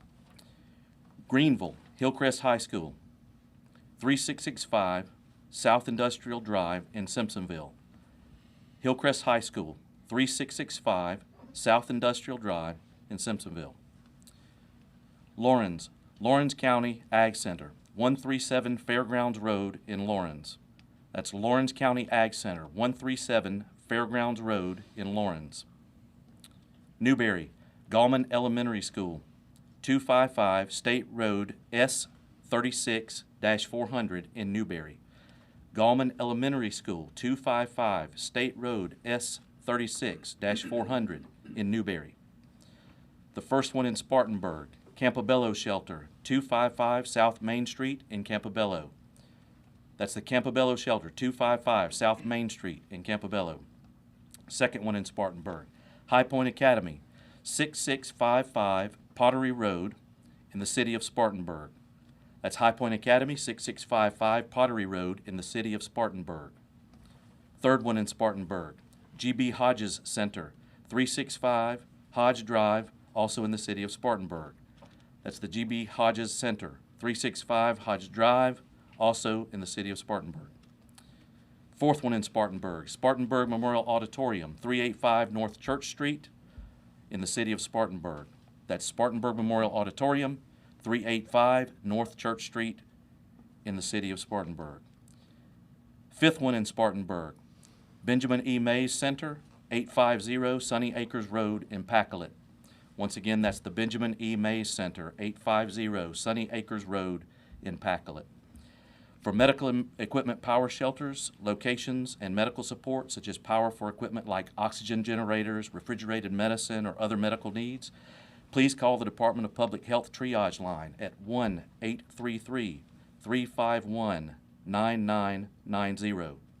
Once again, 1-833-351-9990. They'll direct you from there. There are additional general population shelters planning to be open later this evening. Those addresses will be listed on the EMD website when they are available. Standby locations will be opened as counties make decisions and inform our team that they're ready to receive clients. Once a shelter is open and ready for shelterees, their locations are advertised on SCEMD's website, www.scemd.org, under the Emergency Shelters tab. This information is also available through the SC Emergency Manager mobile application. Counties are also publishing press releases to local stations and on social media of their timelines to open shelters. We need our partners in the media here to publicize shelter locations and information through all channels, print, radio, television, and internet, to get those locations and the word out. Do not hesitate to reach out to the County Emergency Operations Centers if you're not sure where your nearest open shelter is located. They'll direct you to the nearest place to seek refuge. Numbers are listed on the SCEMD website. Please do not wait until it's not safe to move to get to a shelter if you're worried about yourself and especially your pets. All shelters will support you and your pets. Whether your pet can stay right next to you in the shelter or a nearby facility, all shelters are pet friendly and will provide support for you and your pet. The last thing we want is for someone to not go to a shelter because they think that they can't take their pet. Go to a shelter if you need a shelter, and your pet will be provided for. We recommend evacuees bring blankets, sleeping bags and pillows, medications, and any special foods if you're on a restricted diet for up to 7 days. We have partners supplying food and water for all operating shelters. Shelter information can be found once again at scemd.org. Shelter staff are available to assist with coordinating accommodations and support for persons with functional and access needs. As I said earlier, all locations that we support are pet friendly. So people should not have a concern if they show up to a shelter with a pet. It's preferred that people bring their own pet supplies, but if they cannot, our team will help connect them with local resources. Please do not wait until it's too cold for you or your pet, because at that point it's already impacting your pet, likely more. For pets, we'd like for you to please try to bring leashes, food, and comfort items to help keep your animal calm. Food is the most important because, as we all know, pets don't like having to change foods or their diet, even briefly. We can find resources, but bringing your own will always help most. Team South Carolina is ready. Take good care of yourselves. Thank you. I appreciate you repeating those numbers. And Yes, sir, Governor. addresses. Thank you. Okay, Fire Marshal Jonathan Jones. Good afternoon. I think, as you've heard, a common theme today has been preparedness. And as part of your emergency preparations, I want to encourage you to check your smoke alarms prior to power outages. If power does go out and you choose to use a generator, I want to encourage you to never run a generator indoors. Always run a generator outdoors, and make sure that it is at least 20 feet away from doors, windows, and other ventilation openings. Never use a generator in an attached garage. Before refueling a generator, make sure you shut it down and allow it to cool. If you are using a portable generator, you want to make sure you have either battery backup or battery operated carbon monoxide alarms in your home. And make sure that you never overload a generator. I want you to make sure that you take precautions as part of your preparedness, and that especially is when it comes to using alternative heating sources. If you have a fireplace, you want to make sure that you have a good supply of dry seasoned wood, and place any of your ashes in a metal container before placing outside to cool and dispose of. Keep fire extinguishers on hand and make sure your family knows how to use them. Properly vent fuel-fired heaters, such as propane or kerosene heaters, to prevent carbon monoxide poisoning. And remember that space heaters need space. Keep space heaters at least 3 feet away from anything that can burn or catch fire. If the lights do go out, I encourage you to use battery-operated flashlights instead of candles. But if you do use candles, please make sure that you place them on a sturdy candle holder and on a flat surface, and keep them away from anything that can burn. Don't leave candles burning overnight when you go to bed, and make sure that when you go to bed that you close before you doze. Close the bedroom door before you close to help retain heat in the room that you're sleeping in, as well as it will compartmentalize a fire should one occur. I want to encourage you to, of course, go to EMD's website, but also the Department of Labor Licensing and Regulation also has an emergency landing page at llr.sc.gov/emergency. You can also find citizen safety guides at firesafe.sc.gov. And the South Carolina State Fire stands ready to support local authorities with any of their needs through the South Carolina Firefighter Mobilization Program, through the Emergency Response Task Force, and through any kind of incident support needed by local jurisdictions. Thank you. Thank you. Well, we tried to answer all the questions anyone listening might have, or listening or watching. But if anyone has a question, we'd be glad to answer it for you. Hearing none, thank you very much.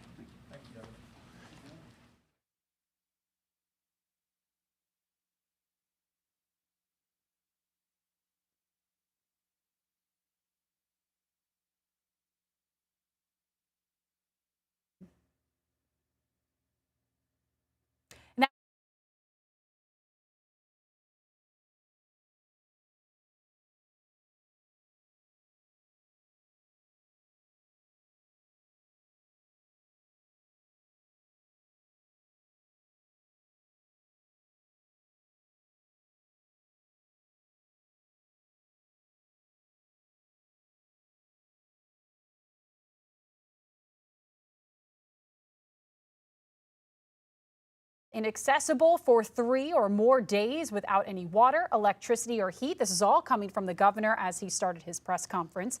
He also saying that we hope that it won't be bad, but it could be worse. He also mentioned that President Trump has provided FEMA for the state of emergency for South Carolina for funding as well. And the governor also wrapped up his speech before he went over to other state leaders, saying that airports and highways could be closed. So make sure that you are well prepared for all of that. After the governor, we have the National Weather Service, who said that this is going to be possibly the most significant ice storm that they have seen since 2005. Ice accumulations into Sunday night, and getting possibly frigid nights on Monday. Some areas here, especially over in the upstate, could see possibly 5 to 10 degrees, and with the teens over here in the Midlands. So according to the National Weather Service, that's what they're saying. They're also saying to please take this situation very seriously. Over to the Emergency Management Division, they were referring back to 2014, where we had an ice storm. It led to hundreds of thousands of economic losses, property damage, and so many people without power. So they are saying that it is so important for you to prepare for 3 days and deploying emergency management to parts of the state. Here is the hotline number that they are suggesting to anybody to call for the state's response. Again, I'm going to read this right here on our screen, but it's also going to be on our website, WLTX.com. According to that number right now is 1-866-246-0133. Again, 1-866-246-0133. Justin Powell with the Transportation Department also said that he has about 3,000 personnel statewide ready to go in case this storm gets bad over out there on the roads. Already 1.5 million gallons of brine have been put on interstates, primary roads, bridges, and overpasses. Powell says that you want to prepare now, that you won't be able to leave your home for several days. We also heard from the National Guard during this press conference saying that 375 on-duty personnel are ready to go ahead of this storm. There's also 14 vehicle recovery teams, and troops are going to be filling in gaps in local authorities for their recovery efforts. He also mentioned that debris clearance teams from National and State Guard have been deployed. He also mentioned if you're not ready, relocate now. Another big conversation was also from our energy companies. We heard from so many of them, including Dominion and Duke Energy. And they also mentioned that heat tracing and wind blockage has already been added. They also mentioned over in Lake Murray, they're going to be holding onto the water in case that they need it in emergencies. Emergency departments there over with the energy companies saying that they have 45-day supply of cold inventory supplies. And they've been preparing for this storm for the past 11 days. Already, they said 1,400 people are ready to go. They also mentioned some coming from Montana and Oregon, as well as Florida, coming in to help us during the storm. Another thing, they wrapped up their conversation with saying, if you can't get out, we can't get in.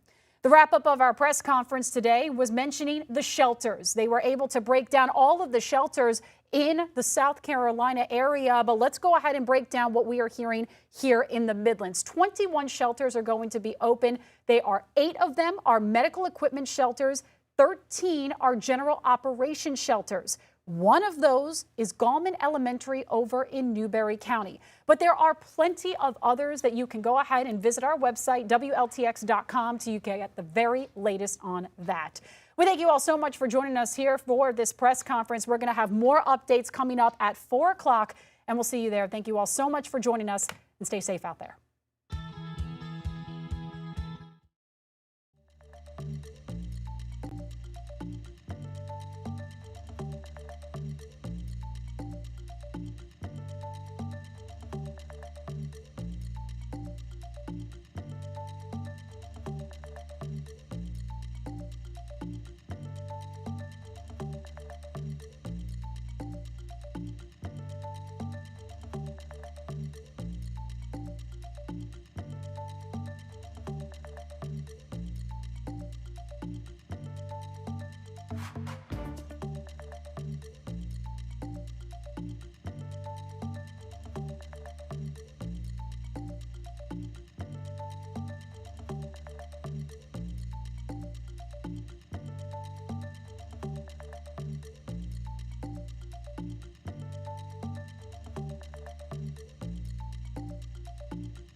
Good afternoon, everyone. Thank you all so much for joining us right here on WLTX Plus. I'm Christy Calcagno. We are continuing to track the ice storm warning that is here and a couple of hours away right now. Let's go ahead and send things over to meteorologist Brianna Mowry. All right, Bree, it's 3 o'clock right now. At this point, people should probably start getting home.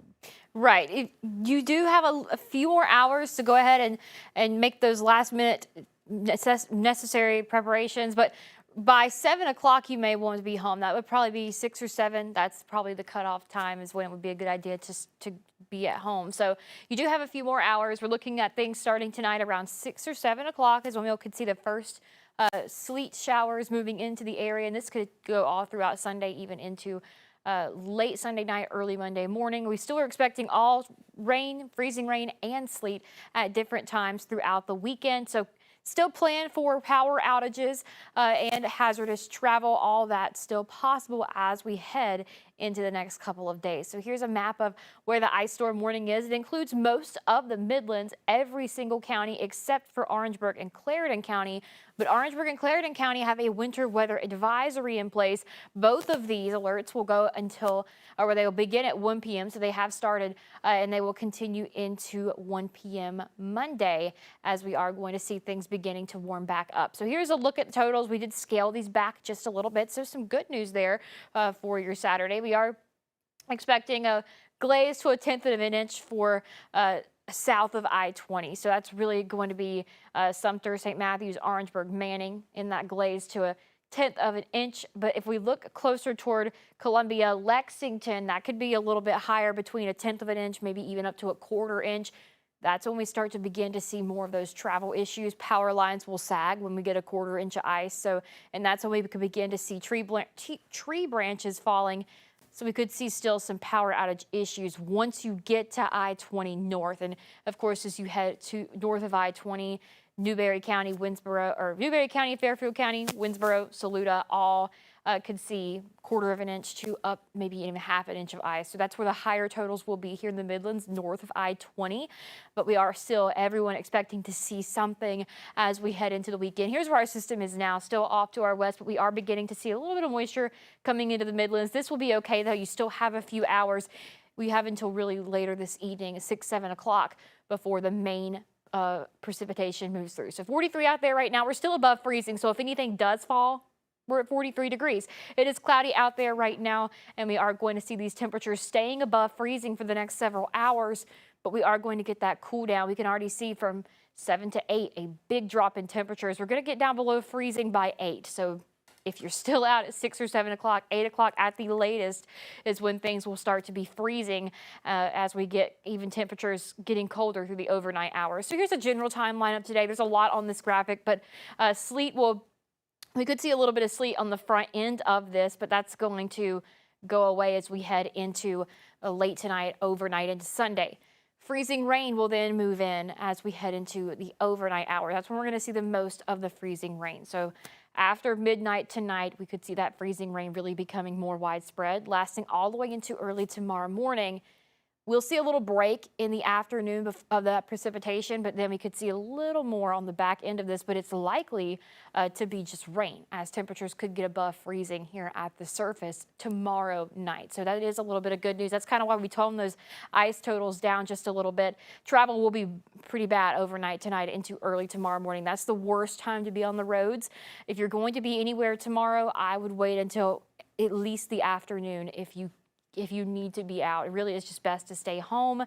Also, power outages should be okay tonight, but as we head into tomorrow morning, we also are going to see some increasing wind speeds through our Sunday, and that's when we could begin to see some of those power outages taking place. So here's a look at our forecast, what we're expecting the next couple of days, or really the next couple of hours. The storm is almost here. We will see a little bit of some showers by pretty scattered as we get into the beginning of this. Again, it could be sleet that falls or it could be freezing rain. And we are going to see more of this moving in as we head into the overnight hours. This is really when the worst of it will be, 1 a.m., 2 a.m., 3 a.m. overnight while most of us are sleeping. Here's 7 a.m. So you could be waking up to some pretty steady rain, freezing rain tomorrow morning. That will begin to move out by 10, 11 o'clock. We could actually see a pretty good break in the rainfall or the freezing rain. But then as we head into 5 o'clock, another line of showers, maybe even some storms in this as it moves through. Winds will get pretty breezy here as well. As of now, this is looking to stay just rain here in the Midlands, which is good news for us. Temperatures may be warm enough to keep things from freezing.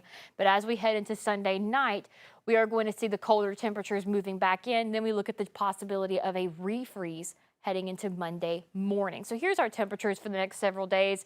We're below freezing for that low temperature tomorrow, heading into tonight into tomorrow. Monday, below freezing. Tuesday, below freezing. So each of these nights it's below freezing. If things don't thaw out enough or if it doesn't dry out enough during the daytime hours, we could see a refreeze for the next several mornings. So that's also something to keep in mind. Here's one more look at those totals. We scaled these back just a little bit because of that rain potential tonight. But we are going to see south of I-20, a glaze to 1/10 of an inch. If you're along I-20, you could be in that 1/10 of an inch to 1/4 of an inch range. And the north of I-20, that's when you start to get into the 1/4 inch to 1/2 an inch range.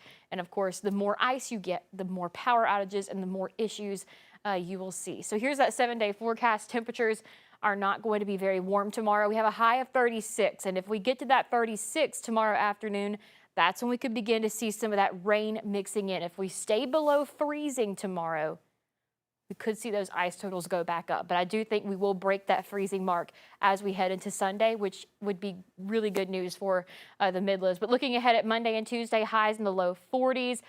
15 degrees Tuesday morning, very cold as we start the day. So if you do lose power, you want to have a way to stay warm because 15 degrees and no power is not a good mix as we head into those early morning hours. 22 by Wednesday. Temperatures will be cold again as we head into Friday. 18 degrees Friday morning. We will see a drier into the week, but we could see another chance for some sort of precipitation this weekend. We are watching that potential, but we're going to get through this weekend first before we even talk about next weekend. So we are going to stay dry throughout the week. As of now, looking like a little bit of some showers on Saturday. Christy. All righty, Brianna, thank you so much. We appreciate all your hard work. And our reporters are out and about across the Midlands giving us up-to-date and live coverage about what's happening there. Let's go ahead and start over in Lexington County. We're going to go back over to News 19's Kiki Gushu. Right now, she has moved from the Walmart over to the Radius Church in White Knoll, where there is a warming shelter for those who need it. So, Kiki, what's going on there in that area? Christy, the volunteers here are working hard for this warming shelter at Radius Church in White Knoll to open today at 4 p.m. Now, I was just inside and spoke with the pastor and director of the warming shelter, JP, and he told me that they are open and welcoming anyone. They're prepared, they have generators, they have backup heaters, they have a warm meal, showers, laundry, anything you might need. They're offering it here at Radius Church. Now, a bus is actually going to go into the community and pick up some folks and bring them here where they can get a warm meal, get warm, and really be able to avoid power outages or any of that type of thing. Again, they're going to start arriving around 4. We're going to be here. We're going to bring you more. And I'll bring you that interview with JP a little bit later on at 4 p.m. Christy? All righty, Kiki, thank you so much. It looks like some people are already out there behind you getting ready for that opening that is happening at 4 o'clock, as she mentioned. We appreciate you there. We'll check back in with you in just about an hour from now. And we are getting closer to the start of this winter storm. Our team coverage as we're continuing there across the Midlands, from road crews and power preparations to shelters, as Kiki was just at, and neighborhood impacts. Again, as we mentioned, we have reporters stationed throughout our area bringing you that live updates as the system moves in. Let's go ahead and check in with News 19's Megan Douchis. She is live over in Camden still at a local gas station. How has it been so far the last time we chatted? It looks like I can see some cars even there behind you. Yeah, Christy, let me tell you, it's getting a lot colder out here now that the wind is blowing. We're still seeing a few cars coming in and out. It's definitely started to slow down over here. Even the main road here, this is west of Cab Street, you are looking at, we are seeing a lot less cars driving by since we first got out here about an hour or so ago.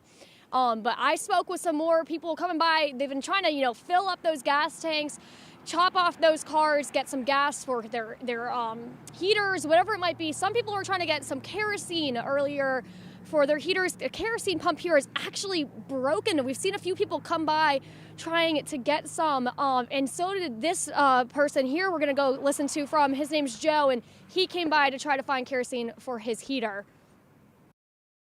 Well, I'm just looking for some in case the power does go out for an extended period of time just so we have heat. I've got backup plans. So I don't know what's going to take place, but God knows, but I'm going to prepare myself, and you can believe that. Well, I got water. That's a necessity. I got water, and I got some bologna, hamburger meat, stuff like that, stuff that I need, and I got a lot of fruits too. Cantaloupes and stuff like that, yeah. In case that power goes off, I'm gonna have somewhere to sit warm. And are you doing generators at all too? I got a generator waiting in case something happens. Yep, I hope everybody else does, cause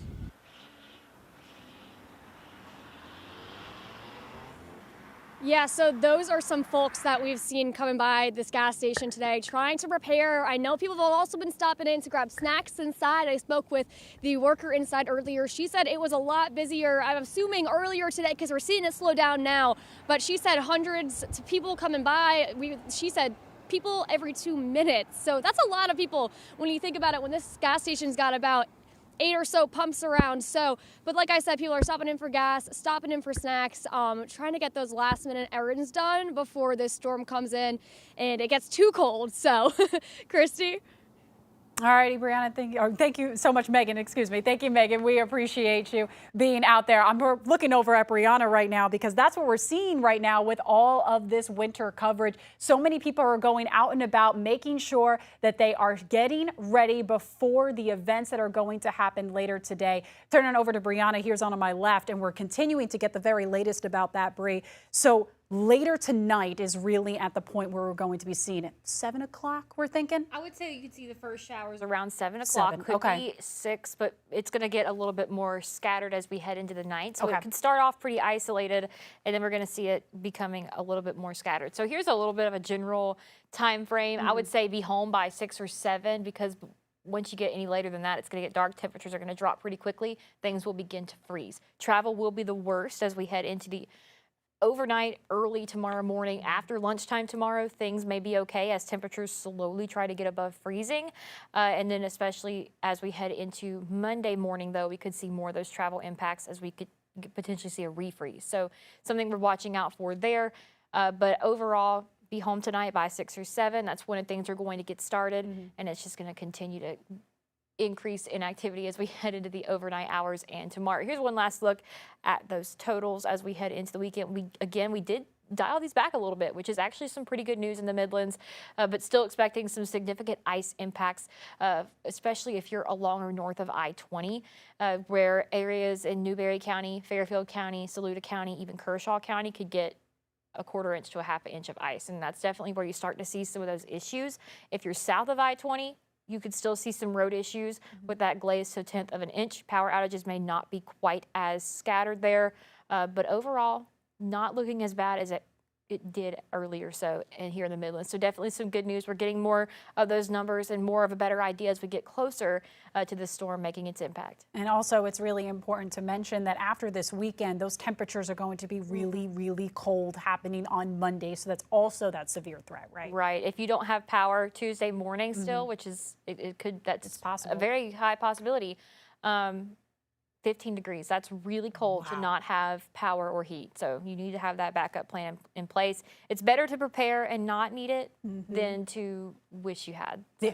That's what we're hearing from a lot of people over there at that gas station, saying that they have generators, they hope that they don't need it, but if they need it, they're stocking up on food. Now is the time to go out there and do it. News 19 is always on your side to bring you the very latest about this ice storm that is moving its way closer and closer to the Midlands, happening tonight and then, of course, into tomorrow morning. Stay with us right here. Our meteorologists, you guys have been hard at work. We have team coverage. We're going to be back on News 19 at 4 o'clock. We're going to bring you the very latest both there online and WLTX.com. We'll see you over there. For now, stay safe.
Looking ahead at this weekend's winter storm, I'm meteorologist Brianna Mowry tracking the latest Saturday night into Monday morning. We're going to be here with you all throughout the weekend as this takes place. We could see anything from rain, freezing rain, and sleet all throughout different times of the weekend, which we're going to touch on that coming up in just a couple of minutes. But plan for those power outages. Be prepared. It's better to go ahead and be ready and prepared and not need it than wish you had already prepared and end up needing it. So hazardous travel also possible, especially overnight tonight, early tomorrow morning. That's going to probably be the worst time frame for any travel. So I would be home by 7 o'clock tonight and just stay at home. So ice storm warning in place for just about all of the Midlands.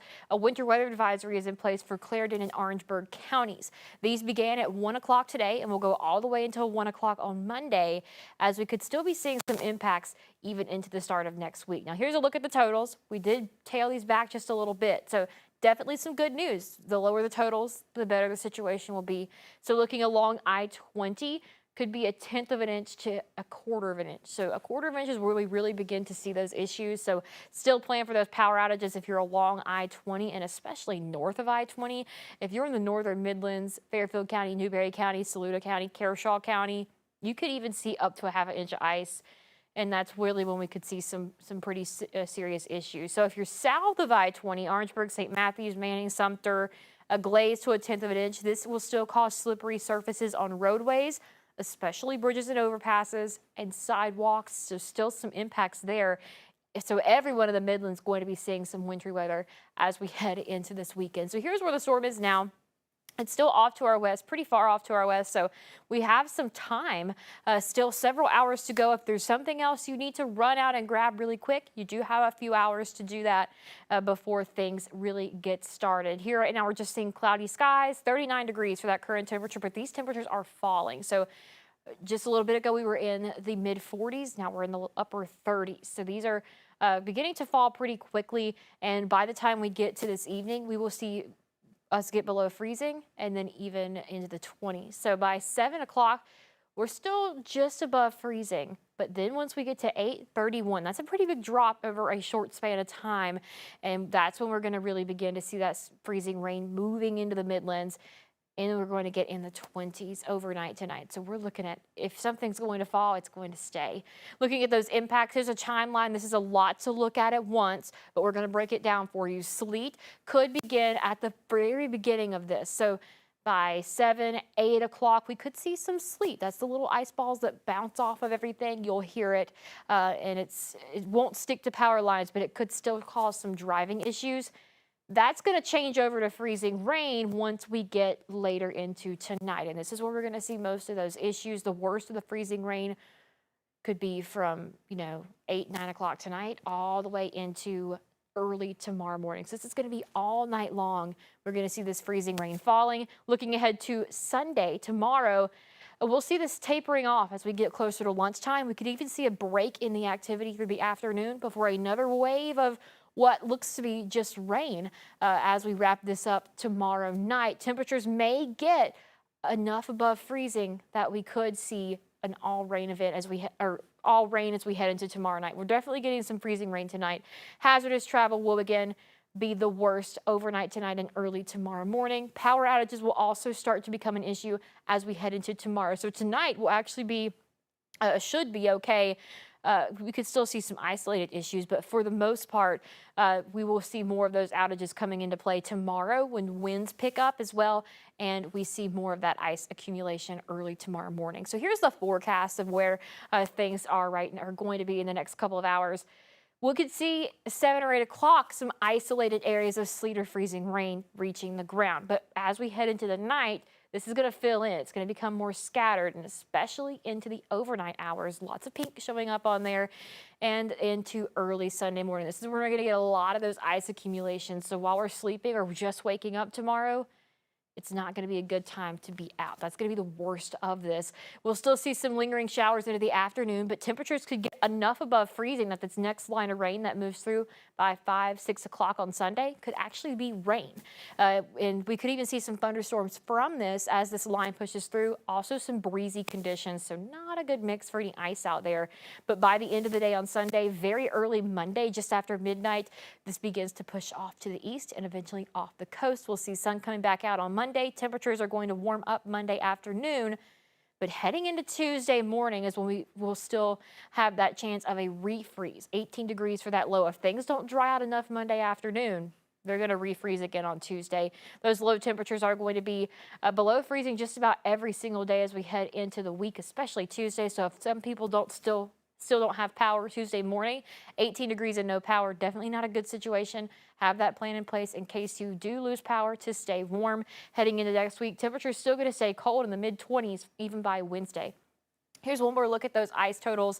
Again, along I-20, 1/10 of an inch to 1/4 of an inch. Still could see some scattered issues there. But the more ice you get, the more issues, the more power outages, the worse travel conditions will become. And that's going to be north of I-20, along and north of I-20. So areas in Newberry, Saluda, Fairfield County, Kershaw County, looking closer to 1/4 of an inch to 1/2 an inch of ice. That's definitely going to cause a lot of issues. By south of I-20, still seeing those icy roadways, especially bridges, elevated surfaces, still going to get that glaze of ice, maybe up to 1/10 of an inch. Definitely could cause some slippery spots there as well. Here's a 7-day forecast. Weather impact alert days for Sunday, Monday, even Tuesday morning. Temperatures 18 degrees and the potential of no power. Not a good situation. We will see more sunshine though as we head into Monday. That high of 45 will help thaw some things out. But as we get into the overnight Tuesday, if there's still some wet spots out there, they're going to refreeze. By Wednesday, we're back in the 20s, so a little warmer, but still not warm by any means. 48 for that high. We're going to be stuck in the 40s all week this week, so not going to see any warm afternoons and some very cold mornings all week. We will dry back out though. Once we get past early Monday morning, dry weather through the rest of the week. It's not until the weekend we have another chance for some showers to move through. But overall, we're going to see more sunshine, still very cold. Plan now for the potential for power outages in case you do need to stay warm. It's better to prepare and not need it than wish you had prepared more. So we're going to continue to bring more of these updates to you here on WLTX Plus. Again, I'm meteorologist Brianna Mowry tracking this weekend ice storm here in the Midlands.